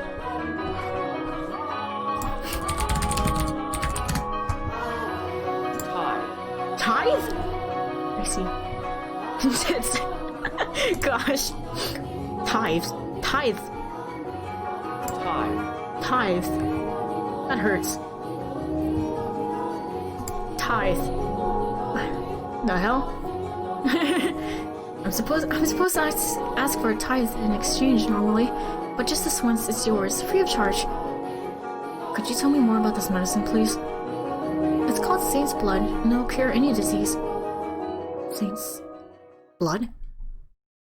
It's not real blood, of course. That's just what it's called. It sure sounds divine, doesn't it? About that. No, that's not true. Huh? It is real blood. Oh yeah, they've been extracting Morgana's blood for a while. What do you... Sorry to butt in. Do you mind if I bring him back to my room? I don't think I mentioned it, but he's an old friend of mine. We've got a lot of catching up to do. Alright. Hey, come on. This way. Well, that sure got quite the reaction out of him.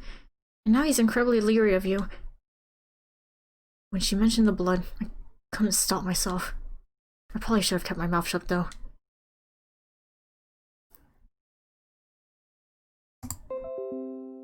Yeah, I understand. I've got these freaking notifications. Home dog. Mel doesn't say a word the entire way. His smile has retreated, and there's a hint of fear lurking beneath his now stony expression. I spend the trek through the mansion's corridors, pondering how to answer the questions I know are coming. How to solve the problem I put myself in. We enter a bedroom, presumably his, and he closes the door behind us. I can see the distrust in his eyes as he glares at me.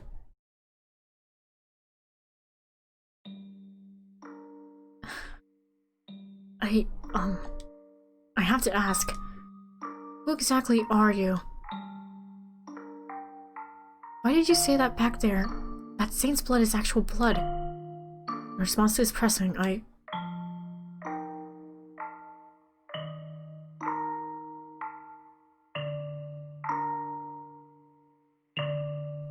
Bloop bloop bloop. Aw, fuck.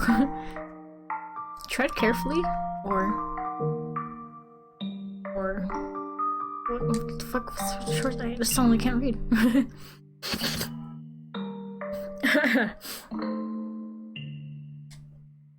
Oh, tell him everything or tread carefully.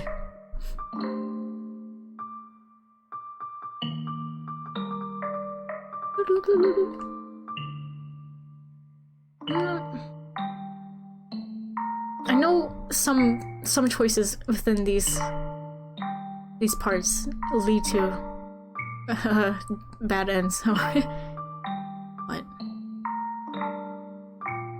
personally, I would tread carefully. That's what I chose before. Not sure if the other way around would do so. We don't have much time, but it's in our best interest to tread carefully. There's too much we don't know yet. It would not be wise to make a rash decision. With him as tense and suspicious as he is right now, it won't be easy to get his key or persuade him to tell us how he ended up here. Furthermore, my experiences with the Three Shades tells me that if I'm not careful, I could be putting myself in unimaginable danger. A brief flash of what might happen What? A brief flash of what might have happened had I spoken too soon crosses my mind, sending a chill down my spine. If I want to get Mel on my side, I'm going to need something more. Something decisive. Something that'll convince him he needs to come clean and set Morgana free. Regardless, being cautious isn't going to mean much if I can't get them to let us stay in the mansion. We need to be nearby to keep an eye on things, gather information. How to go about that, though? Assuming he's not voluntarily involved, maybe all we have to do is ask for his help in setting Morgana free and he'll work with us? Perhaps. Being so direct will only invite more suspicion. But she's probably on the right track. When I met his shadow, it was burdened with great regret. He begged me to help him. My remark about the saint's blood was based on stories I once heard about a person whose blood was said to have healing properties. Stories? Maybe they haven't made it out this far. I don't know, but they tell of a girl born in a distant village, a saint and the daughter of God. I thought that perhaps the nun might be the saint spoken of in the stories, and I was hoping for the opportunity to see a miracle performed with my own eyes. Oh, Kenneth, get out! This doesn't seem like something Kenneth would like either, though. Unless? But of course. I have to say, you looked more angry than excited. I didn't hide it very well, I guess. Maybe it appears that way to you, but I've never had a very friendly face. If you say so. As long as you're telling the truth. I myself have to wonder, why did my remarks seem to bother you so much? What? Is there something more to this saint's blood than you're telling me? No. Something that would make you want to get me alone and interrogate me? There's nothing... I just... You know, didn't want to scare anyone with all the talk of blood, since there's not actually any in it. And I didn't know about the stories, so... It's just medicine. I swear. As you say. Oh, it's... Thank you. It's got nothing to do with the saint in your stories. To change the subject, could I ask you to convince the nun to allow me to stay here? Huh? Weren't you listening? We can't take anyone in right now. Which is why I'm asking for your recommendation. You live on the premises, don't you? I'm more a supervisor of sorts. And you should have some say in the matter. Kick him out of his own bedroom. Steal the child's bed. It's my room now. Why? Until the harvest festival is all I'm asking. Why not get a room at an inn? If you need money, I'll spare you some coin. I must stay in this mansion. But why? Those are my instructions. What? You know the stained glass window in the chapel behind the pulpit? I was named after the Archangel Michelle. Depicted there. Fuck. The angel came to me in a vision, instructing me to watch over the festival here. From where you were standing, you couldn't possibly have seen the window in that much detail. You couldn't...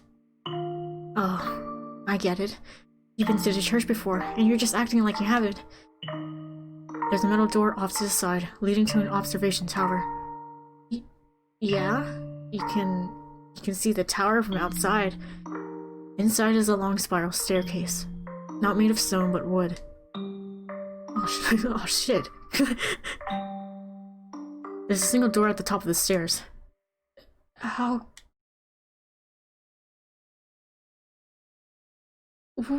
What are you really here for? All that vision stuff is a lie. I'm not here to cause you any trouble. In fact, I'm on your side. You show up out of nowhere and expect me to believe your nonsense? All I ask is for you to allow me to stay until the day of the festival. If you can do that for me, then I'll make you the promise I could not before. I have not forgotten your pleas for salvation. I know you want to be free. Let me guess, you saw that in a vision too? If you want to call it that, then you can. I never once asked for you to save me. You're mad. But fine. I've got nothing to hide anyway. If I say you're a friend, the Saintess should be willing to accommodate you. Wait, I already told you you were my friend, didn't I? I'll try and persuade her. I don't know what your deal is, but try not to cause any trouble, okay? For your own sake. I won't. Only until the festival. You're not getting another day out of me or her. And this isn't your home, so don't act like it is. Of course. Thank you. You know, I never did get your name. It's Michelle. Ah, right. After the Archangel Michelle. Just like you said. I never really cared much for Michelle, to be honest. He weighs your soul in one hand on his perfectly balanced scales, then delivers its punishment with the sword in his other. He's not an angel of salvation. Out of curiosity, could you perhaps be... No, never mind. It's turned into a bit of a storage area, but there's an open room you can use. I'll show you the way. I appreciate your courtesy.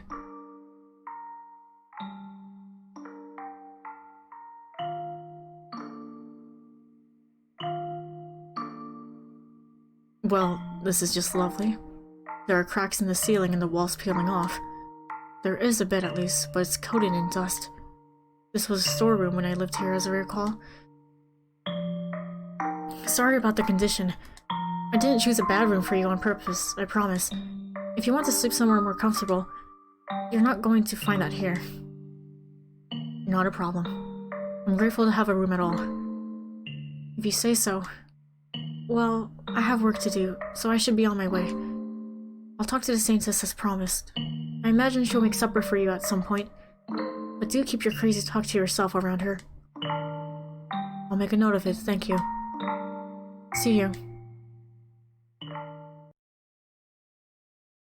We made it work. Somehow. It's a lot of pressure being under that much suspicion, huh? My heart was pounding the whole time. And that the Archangel Michelle came to see me in the vision stuff. I never expected you to go there. Why'd you tell him that anyway? Because I didn't think telling him I know the future and I need your help to change it would have gone over very well. Besides, those who yearn for redemption have a tendency to latch on to the spiritual. I thought taking advantage of that would work to our benefit. You know, I bet you make a pretty good con artist, Michelle. I did what I thought was necessary. I know. Besides, you have every intention of keeping your promise, don't you? Whether or not Mel can be saved is up to him. I'll lend him my hand, though. Oh, you say it's all on him, but deep down, you know you're on his side. We're complete strangers to this Mel, but I can't bring myself to think of him that way. Wait, did I read that? I can't bring myself to think of him that way. We just met today, but it feels like I'm reuniting with an old friend. It's the same old Mel. And you were actually there, a part of his life, which I imagine makes the sentiment all the stronger. You don't feel the same way? I don't think of him as a total stranger, no. However, nothing. I was about to say something incredibly cynical, but I caught myself. What? It's nothing. Don't worry about it. If you say so. I was always the one with nothing to offer, powerless to be of anyone's help. So if anything's motivating me, it's not concern for the boy, but a desire to prove that someone like me can do something. It didn't take much arm twisting to get him to give us a room, but who knows, maybe he'll come over to our side easier than either of us expect. Him giving us a room was not simply out of kindness. Keeping me nearby allows him to keep an eye on me. He doesn't trust me, but he also doesn't know enough about me to decide what to do yet. He needs time, and doing this gives him that time. If he decides keeping me around is not to his advantage, he will act accordingly. Do you really think he'll do anything to hurt you? Mel's a kind boy, and, well, To be frank, I don't think he has a spine for it. It's hard to say, but even if he doesn't, we still have the other two men to worry about. Nevertheless, his cooperation will undoubtedly be the easiest of the three to gain. We were fortunate to run into him first. What makes you say that? Did you ever have a chance to see the shadows trapped in the mansion? Shadows? I might have, but around the time Hayden Rhodes passed away, I wasn't really there anymore. Stopped thinking, stopped trying to make sense of the things inhabiting the house. It had become merely another part of the cursed mansion. I was only able to converse with them after I had reclaimed myself. I suppose, much like the worlds differ between the realms of the living and the dead, so too the due days differ for those who have lost their grip on reality. As I was searching for a way to get you out of the tower, I encountered and spoke with the three men's shadows. Of the three, Mel was the least threatening. He bears a great deal of regret. He yearns for someone to save him. I heard him muttering, "This isn't what I wanted." He doesn't want to be involved in this. Someone else is holding the reins. My first guess would be the Lord, but regardless, they're not equals in this endeavor. If he wants out, then maybe he would have agreed to help if we told him we're here to save Morgana. Carelessly revealing our hand at this stage did not seem wise. It would have never gotten to this point if it were so easy to stop. So I guess our first task is to earn Mel's trust. Morgana's death is in 3 days. We have until then to get all the 3 keys. It won't be easy. I mean, we weren't even present in this world until today. Exactly. We have no one to vouch for us. No one who even knows who we are. But we have knowledge. Quite a bit of it, in fact.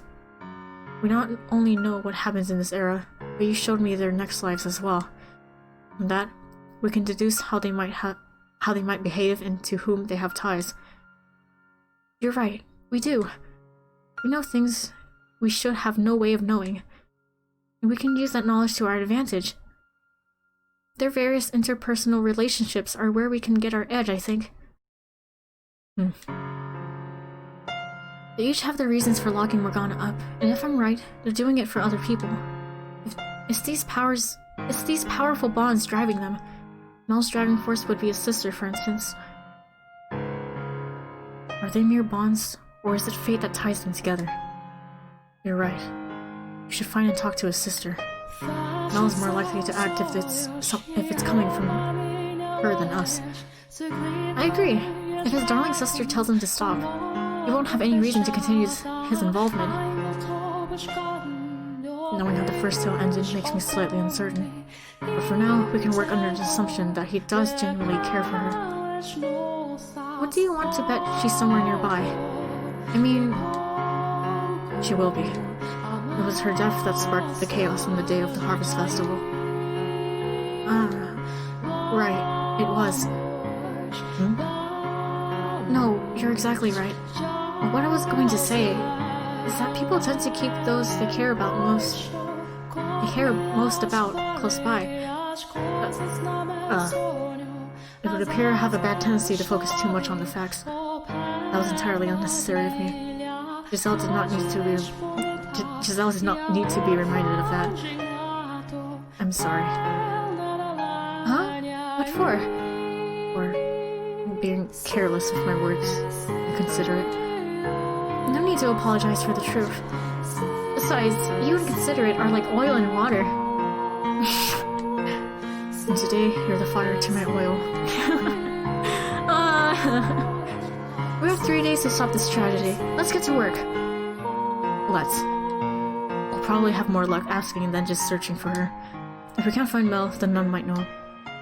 Off we go!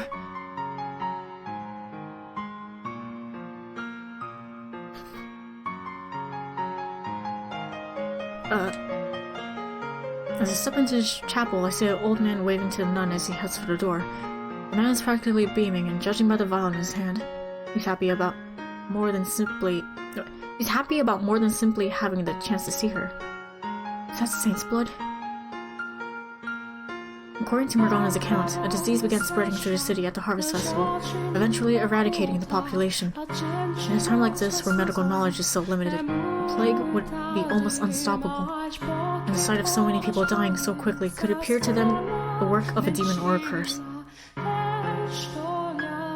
come from the future, so we know just how dangerous this is, but they have no idea. Morgana described it as a tale that could have only taken place in that era of miracles and spirituality, and about that she couldn't be more right. Could we maybe warn everyone against taking the medicine? I assume the sickness was caused by them ingesting blood at any rate. It's not medicine that they're being given, but bottle disease, like some sick joke.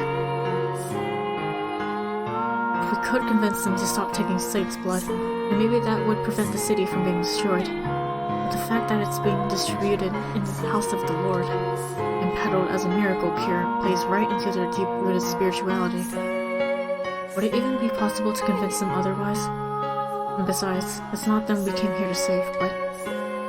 No, it's veering too far off our intended path. We need to find the truth and save Morgana's soul. Putting ourselves out like that is only going to get us unwanted attention, makes people suspicious. And we don't have that kind of time. Yeah, you're right. Sorry. It's just... knowing what they're doing to themselves, I couldn't help but think that maybe there was something we could do. Especially considering how it all turns out. I understand the sentiment. Or rather, I understand your reasoning. But for me, Morgana takes priority over any of them. And you over everything. Releasing Morgana's soul should save yours as well, Giselle. If we can eliminate the mansion's darkness, then you won't have to be trapped as it's made. I have no interest in being the hero of the masses. Let's go ask about Mel's sister then. Okay. I turn my gaze back toward the nun to find her kneeling in one of the pews. She bows her head and begins to whisper a prayer. There's no one else in the chapel. Now's the perfect time to ask. Hearing me approach, she falls silent and turns to face me, wearing her usual disarming smile. Hello, Michelle. Mel was just here. He told me everything. Can't turn away a friend of Mel's now, can we? Sorry for turning you down earlier. No worries. I did a poor job of explaining myself. So, did you need something? Let me guess, medicine? No, I'm in perfectly good health. I figured you were lying. You can ask her about Saint's blood some other time. And while I have a number of questions about the man she's close with, too, right now, Mel's sister is priority. Are you familiar with Mel's younger sister? She has flaxen hair much like him. Oh, you mean Nellie? Are you her friend too? I would say we're more... You're better off just saying you're friends. Friends, yes. What about her? I would like to speak with her, and I was wondering if you might know where I could find her. Nellie should be down at the cottage, I believe. The cottage? Yep, that's where I stay too. I don't live in the mansion itself. So you don't live here, but only work here? Right. For one, there are men who live here. The Lord likes to show up on occasion too, and we can't have a nun wandering around while he's here. So you and Nellie live together then? Yep, we have for about 6 months or so, ever since she and Mel showed up. I wanted to let her stay with her brother, but since this is technically church property, we have to keep the boys and girls separate. I see. I'm so glad to hear Nellie's got a friend though. What? She's not from around here, so she doesn't have many acquaintances. And with how sick she can get, she doesn't spend much time outside. Which is a shame, because she's such a sweet girl. I'm her friend, of course, but I've got responsibilities. I can only be around so often. So I'm sure she'd be delighted to have someone else to talk to. It would be my pleasure. Could you, tell me the way to the cottage, then? Oh, sure. It's not that far from here. You go down... Blub, blub, blub, blub, blub.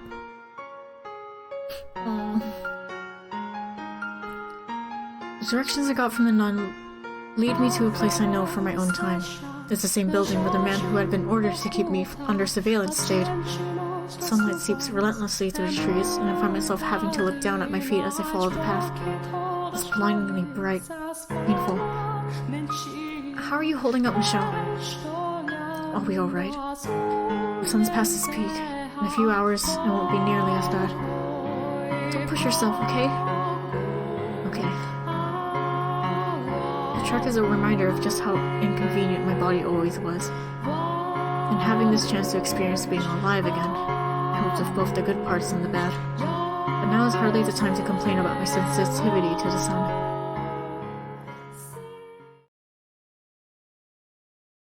It's not long before we reach a clearing, a small cottage surrounded by a small garden coming into view.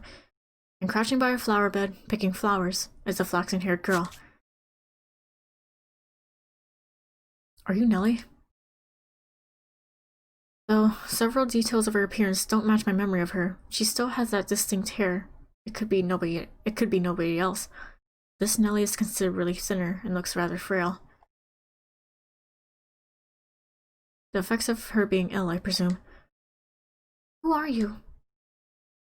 My name is Michelle. I have a few questions to ask you. Can we talk for a bit? I would have thought she'd have said something by now. You're being way too blunt, Michelle. You've gone and scared her. What else was I supposed to say? You have to approach slowly, carefully. Go on, give her a smile. A nice soft smile. Smile. I'm only here to talk. There's nothing to be afraid of. Okay, that is definitely not a nice smile. I can't even see it and I can still tell. What did you expect? I can't just smile on demand. It's a bad man! A bad man has come to kidnap me! Save me, dear, smile before this bad man does bad things to me! Calm down, please. I'm not going to do anything to you.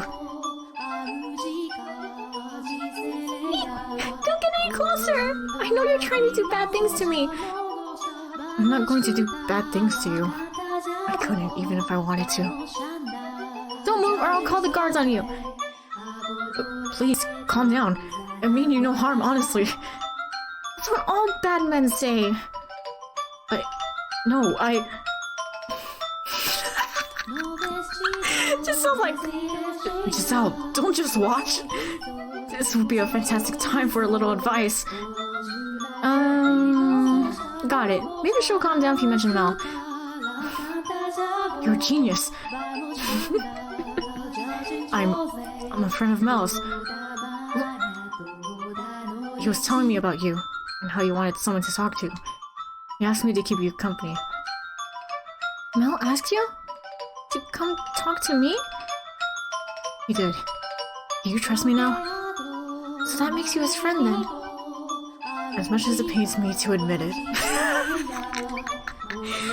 Michelle! What on earth possessed you to say that? Slip of the tongue. You and him. Is that so? Yes? You're pretty old to be friends with my Mel. Are you really his friend? Really? Then prove it. How so? If you're really his friend, then you should be able to tell me all about him. Why in God's name would you ever subject me to that? Do you not like Mel, Michelle? That's not it. We're just... incompatible. Okay, here we go. First question. What does my Mel like most of all? Savior. It does give us choices. A pop quiz! Mel pop quiz! I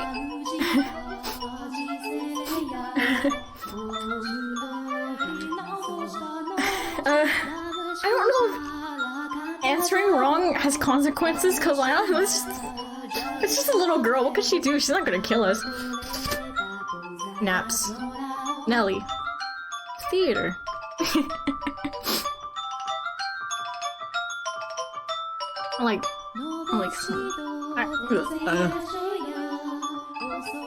Of course not theater. Naps, I don't know. Nelly? Of course Nelly! Oh, Pog. You think so too? I think I'm his favorite thing in the whole world. You think I'm his favorite thing in the whole wide world? I like to believe that's what he thinks. I think it'd be wonderful if it could always be his number one. Her excessive love for her brother is still out in full force, I see. Second question, what kind of person is my Mel?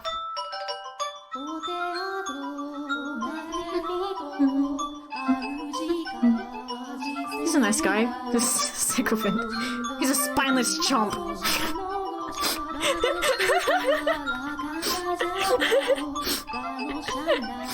I actually put spineless chump in the answer. How could you? I misspoke. You claim you're his friend and then you go and call him spineless? You're not his friend at all, are you? No, I am. I just believe in order to be friends with someone, you need to acknowledge and accept the good and bad aspects of them. Or that's what DJ says, anyways. Fair enough, I suppose. I don't think he's spineless at all, but maybe he acts differently around you. He's my prince, after all. I don't particularly care for that word myself. It reminds me too much of Morgana's incessant harassment. Okay, final question. Describe what he looks like for me.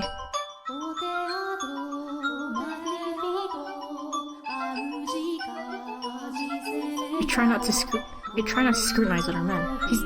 He's decently handsome. I'm far better good looking.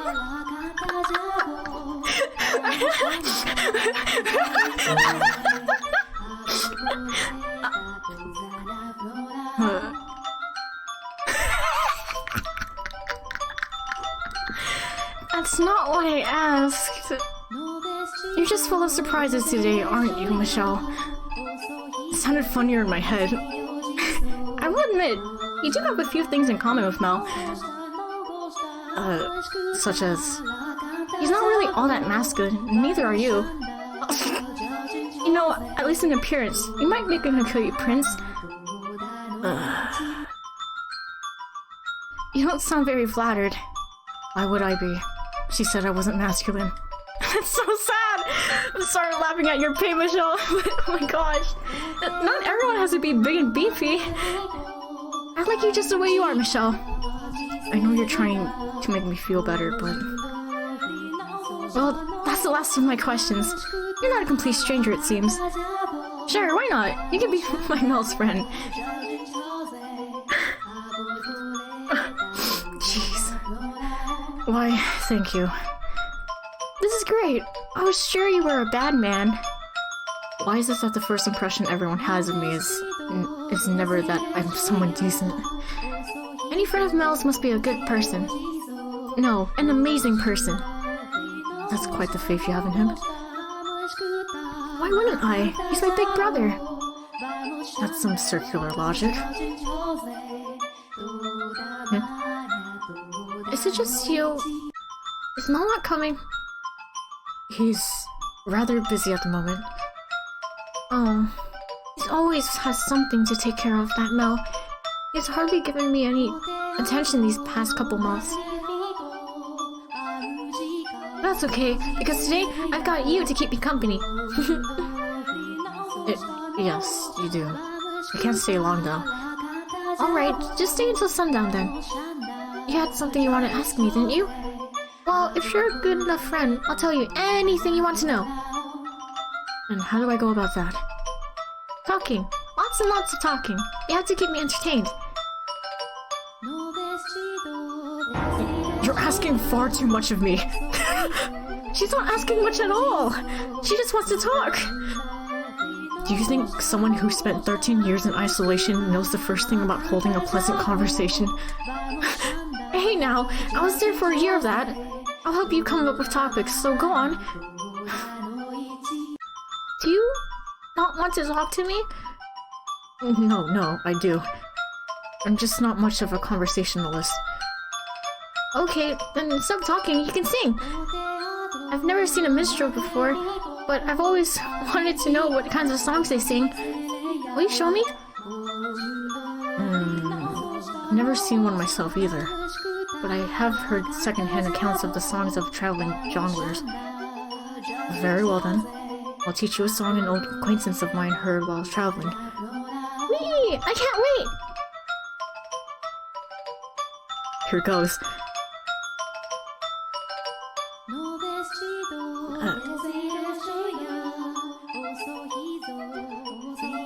Silence is deafening. I'm shocked. I don't think I've ever heard someone sing so badly. Me neither. I'm flabbergasted. Let's hear you try then. That's enough singing for today. I don't want my ears to fall off. What a vicious little girl. I know, let's bake something. Bake something? Yep, come on inside. I made some nice jam earlier today, and I want to make it into a pretty little pie. You get to help me with that. I'm not much of a... Come on, get a move on. You either help or you don't get to be my friend. As you wish. This is not going to end well. Laughing at your pain, I'm so sorry, Michelle.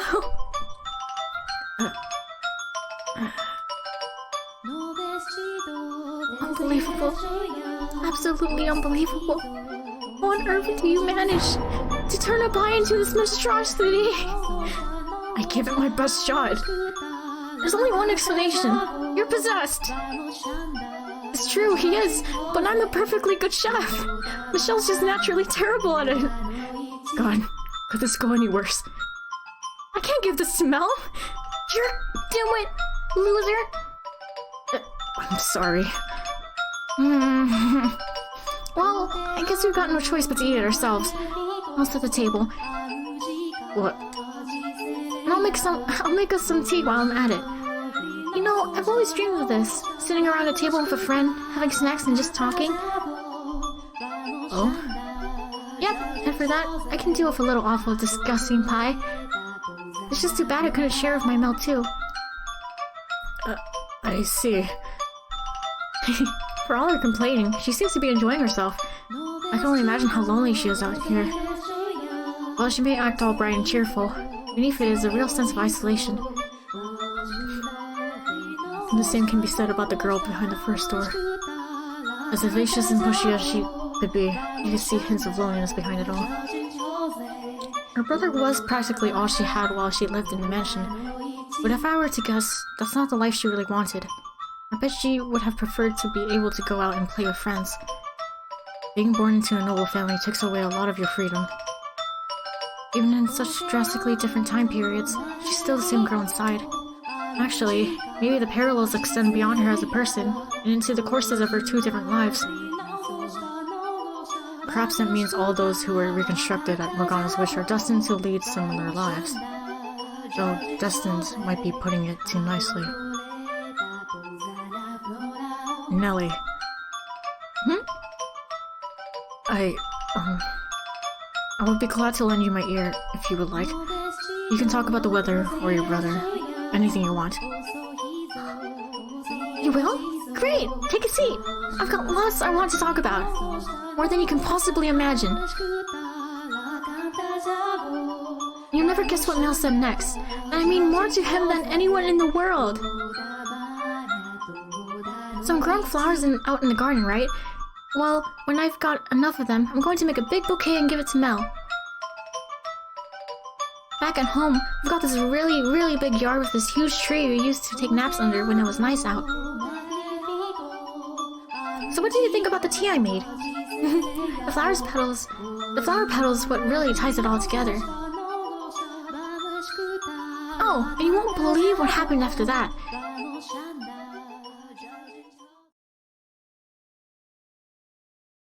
Care for another cup of tea? I'll make as much as you can drink. No, thank you. I'm fine. I feel like all I did was nod and listen. And the bulk of it was about Mel, no less. I haven't talked that much in ages. Time sure flew by, huh? The sun's starting to set. Do you and the nun not speak much? We do, but it's kind of... I don't know. Not really the same with her. Just feels, I guess, like she's too important for me to waste her time being the lady in charge of the church, and pretty much the whole estate. And what about Mel? Does he not visit you very often? No, he does. He comes to see me a lot. And why? He hasn't been himself lately. My old Mel would always happily listen to whatever I had to say, but now he seems kind of distracted. Sounds like he's really busy. When he visits, he doesn't stay for long, and he has to go back to the mansion at night. I'll try to get him to stay longer, but it never works. And he always avoids the question when I ask him why he can't. Feels like he's hiding something. Knowing what he's hiding, I can understand why he wouldn't want to talk about it. I could never tell his precious little sister that he and 2 other men have a girl locked up in a tower, and that he's stealing her blood for her sake. I wish things could have stayed the way they were before. The way they were before? When it was just the 2 of us living together. I know when we're stable here, and I can get the medicine I need from the church. But I'd rather stay being sick than be so alone. Oh god. You said you came here around 6 months ago? Yep. It was just the 2 of us before that. Well, before that, at our old house, we had a bunch of servants.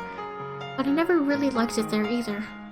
With that many people around, I just felt more alone. I liked it so much better when it was just me and Mel. Is that really what you want? To be sick and in constant pain? It's better than being alone.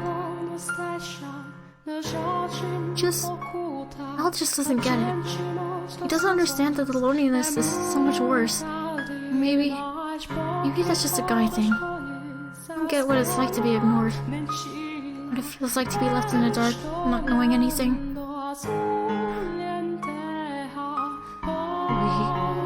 We don't understand, no. I think saving their lives matters, above all. Huh? Even if there's a cost to saving that life, we're incapable of gauging how great it is. We're unable to see how egotistical, how self-serving our actions are.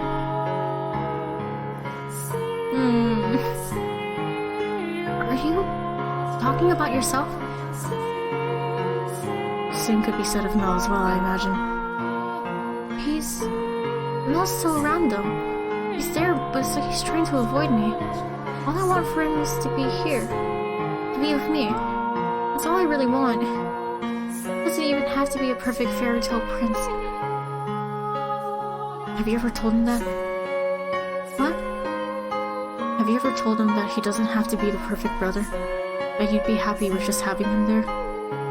Have you ever put those feelings into words? I'm always telling him that I want him around. That he doesn't have to be your prince to do so? He's already said he will be my prince, and he always smiles whenever I talk about it. So how am I supposed to turn around and say he doesn't have to be my prince anymore? I know it's not your intention to force an ideal image onto him, but unconsciously, subconsciously, that's what you're doing when you talk like that. And Mel, he's trying to meet those expectations.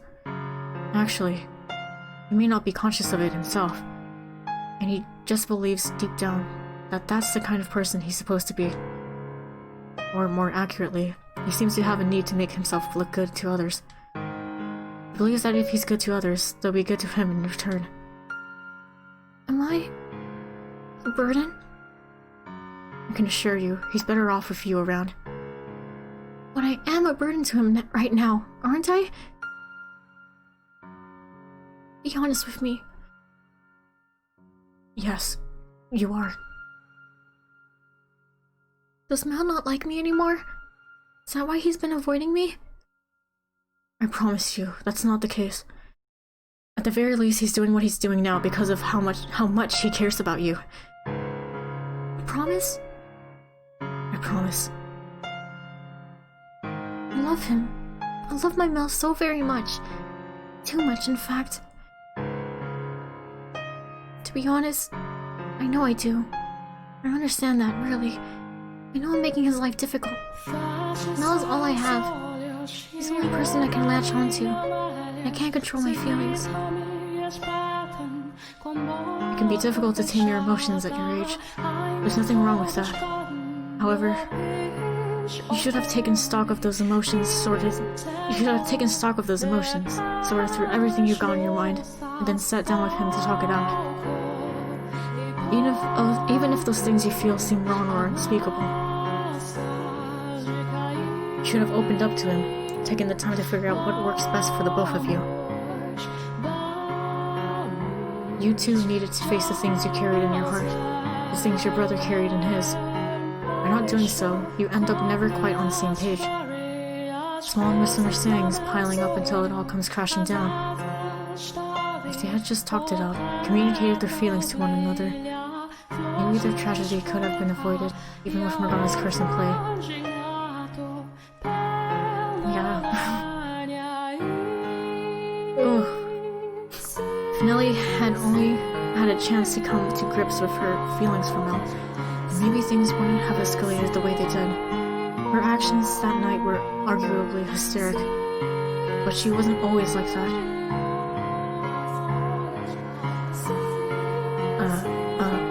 I'm sorry. I was out of line. None of this is any of my business, I know. No need to apologize.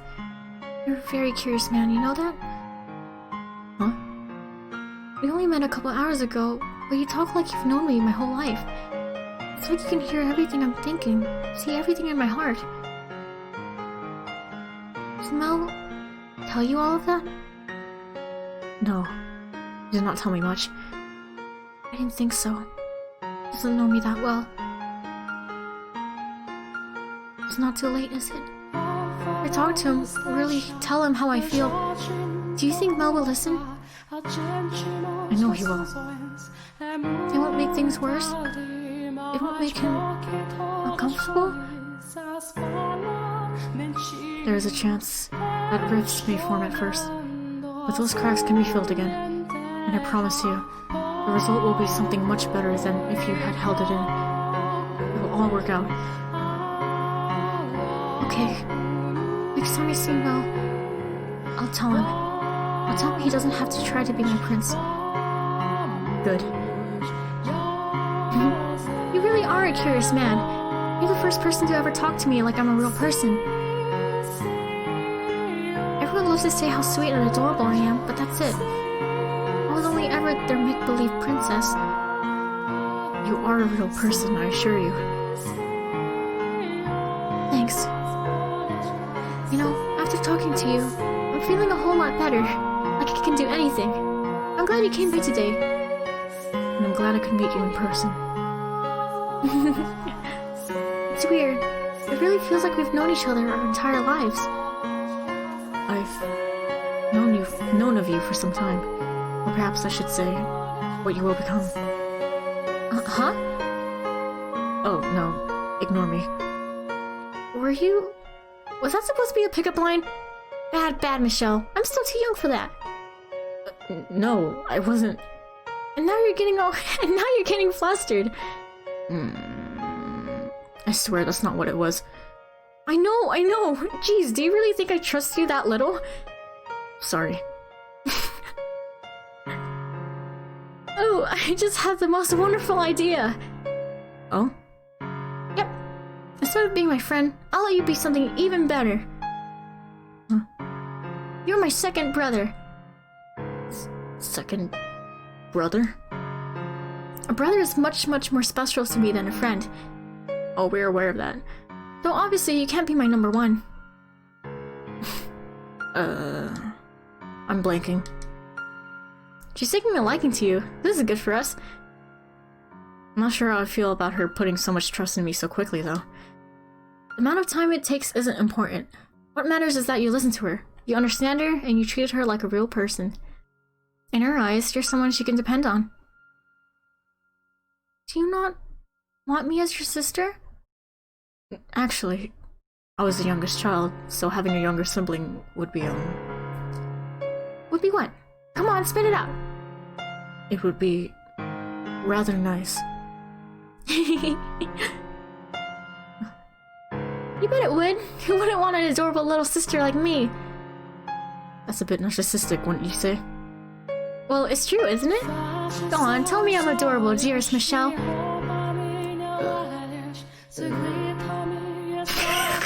His face is twisted. What? Well, don't just stare at me. If my Mel were here, you wouldn't bat an eye. Please don't compare me to him. You know, now might be a good time to tell her about Morgana. Part of me feels like I would be taking advantage of her newly earned trust, but it'll certainly be easier to bring up now while she holds me in such high regard. She's much more likely to believe me. You're right. I agree, now's probably the best chance we'll get, especially considering how little time we have. I can't shake the feeling I'm rushing things, but at this point, all I can do is go with it and pray it works out. If we had the time, I think we'd all like to hold off. Nadia looks like she's having so much fun. And even you seem to be enjoying yourself. No, I'm just... There's nothing to be ashamed of. I'm having fun watching you myself. Let's do it. Let's tell her about Morgana. We have to do it at some point anyway.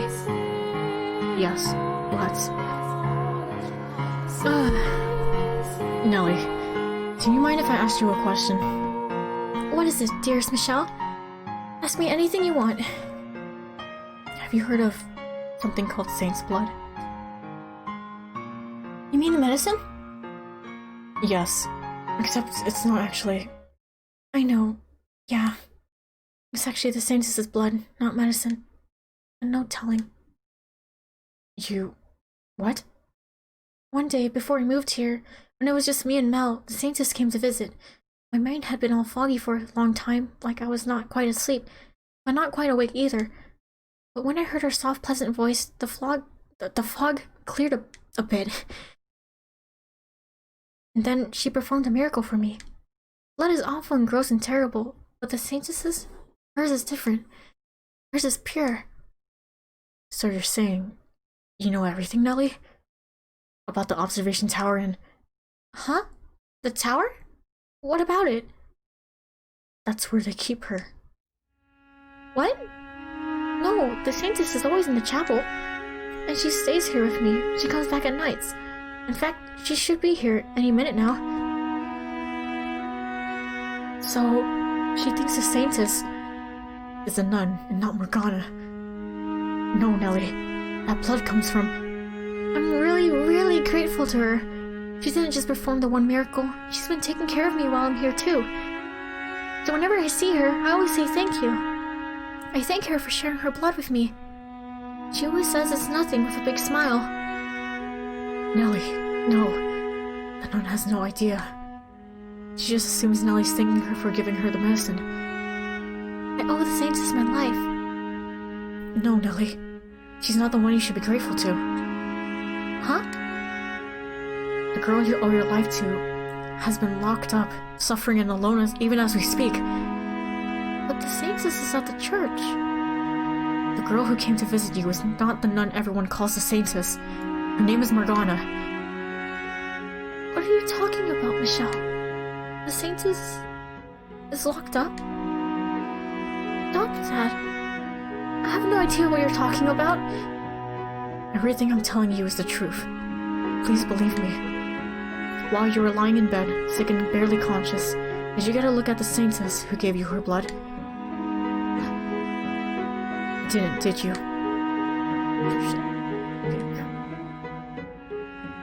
You couldn't make out any details because your mind was a haze. And then, when you arrived at this estate, you met a woman, who people called the Saintess, giving out medication known as Saint's Blood.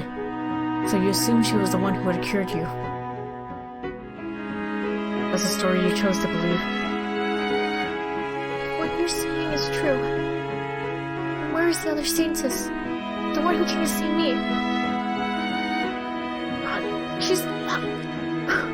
Nellie's so strong right now to even, listen to him.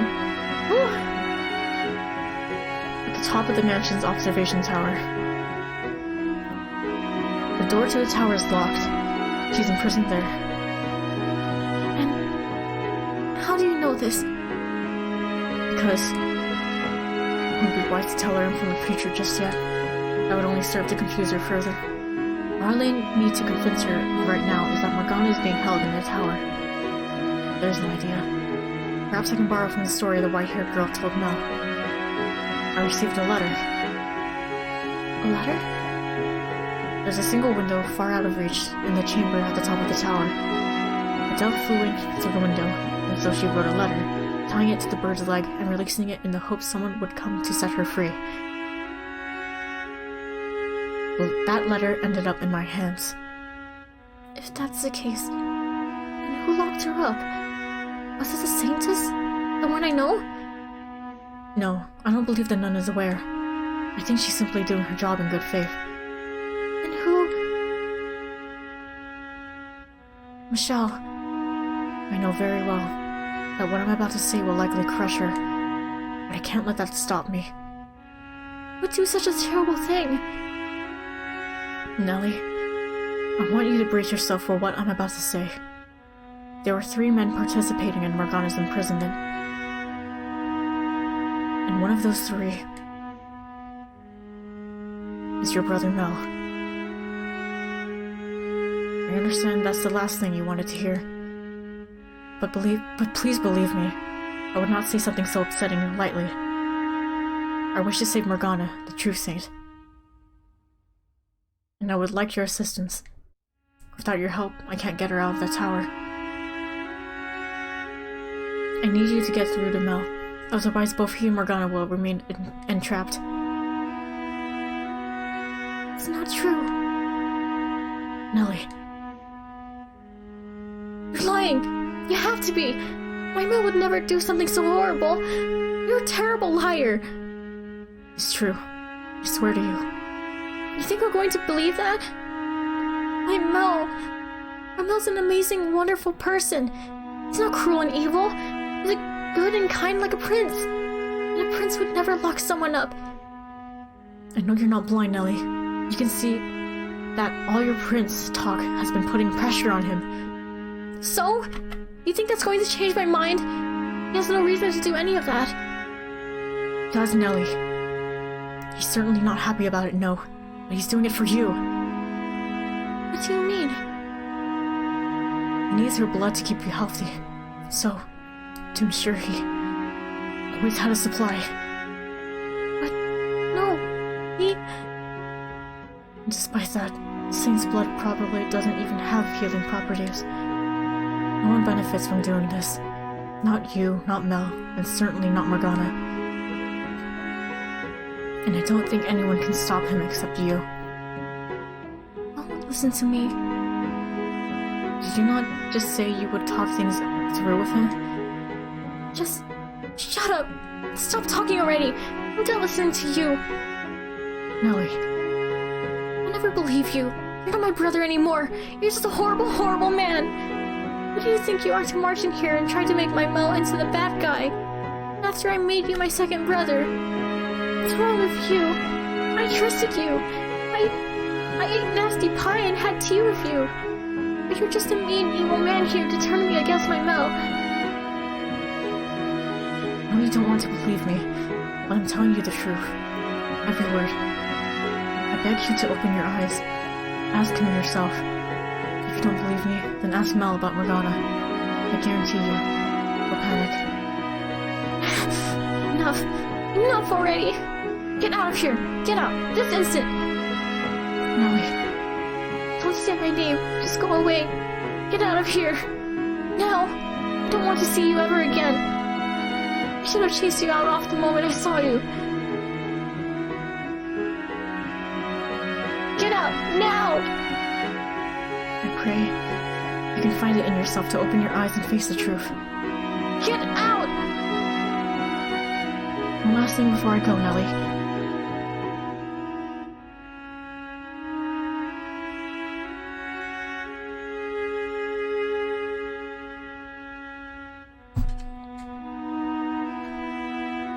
It was my only option, I know that. But I feel like all I accomplished by telling her was bringing her more pain. It's a difficult balance. We just have to pray that you're able to get through to her. I'm sure she'll come around. If only we had a little more time. In 3 days, it will all be over. Morgana and the entire web of people connected to her will die. It's not enough time. Yeah. Oh. Ooh, it's at 2 a.m. What? Ooh. Because it is good, very, very good. It's so hard to stop reading. Oh my gosh. Wait, 8 tomorrow. Where the hell am I saving anymore? But yeah!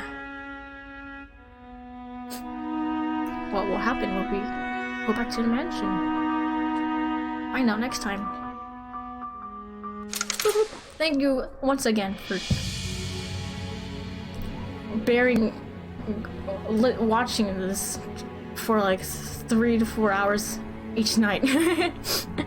Good night, everyone. Bloop, bloop, bloop, bloop.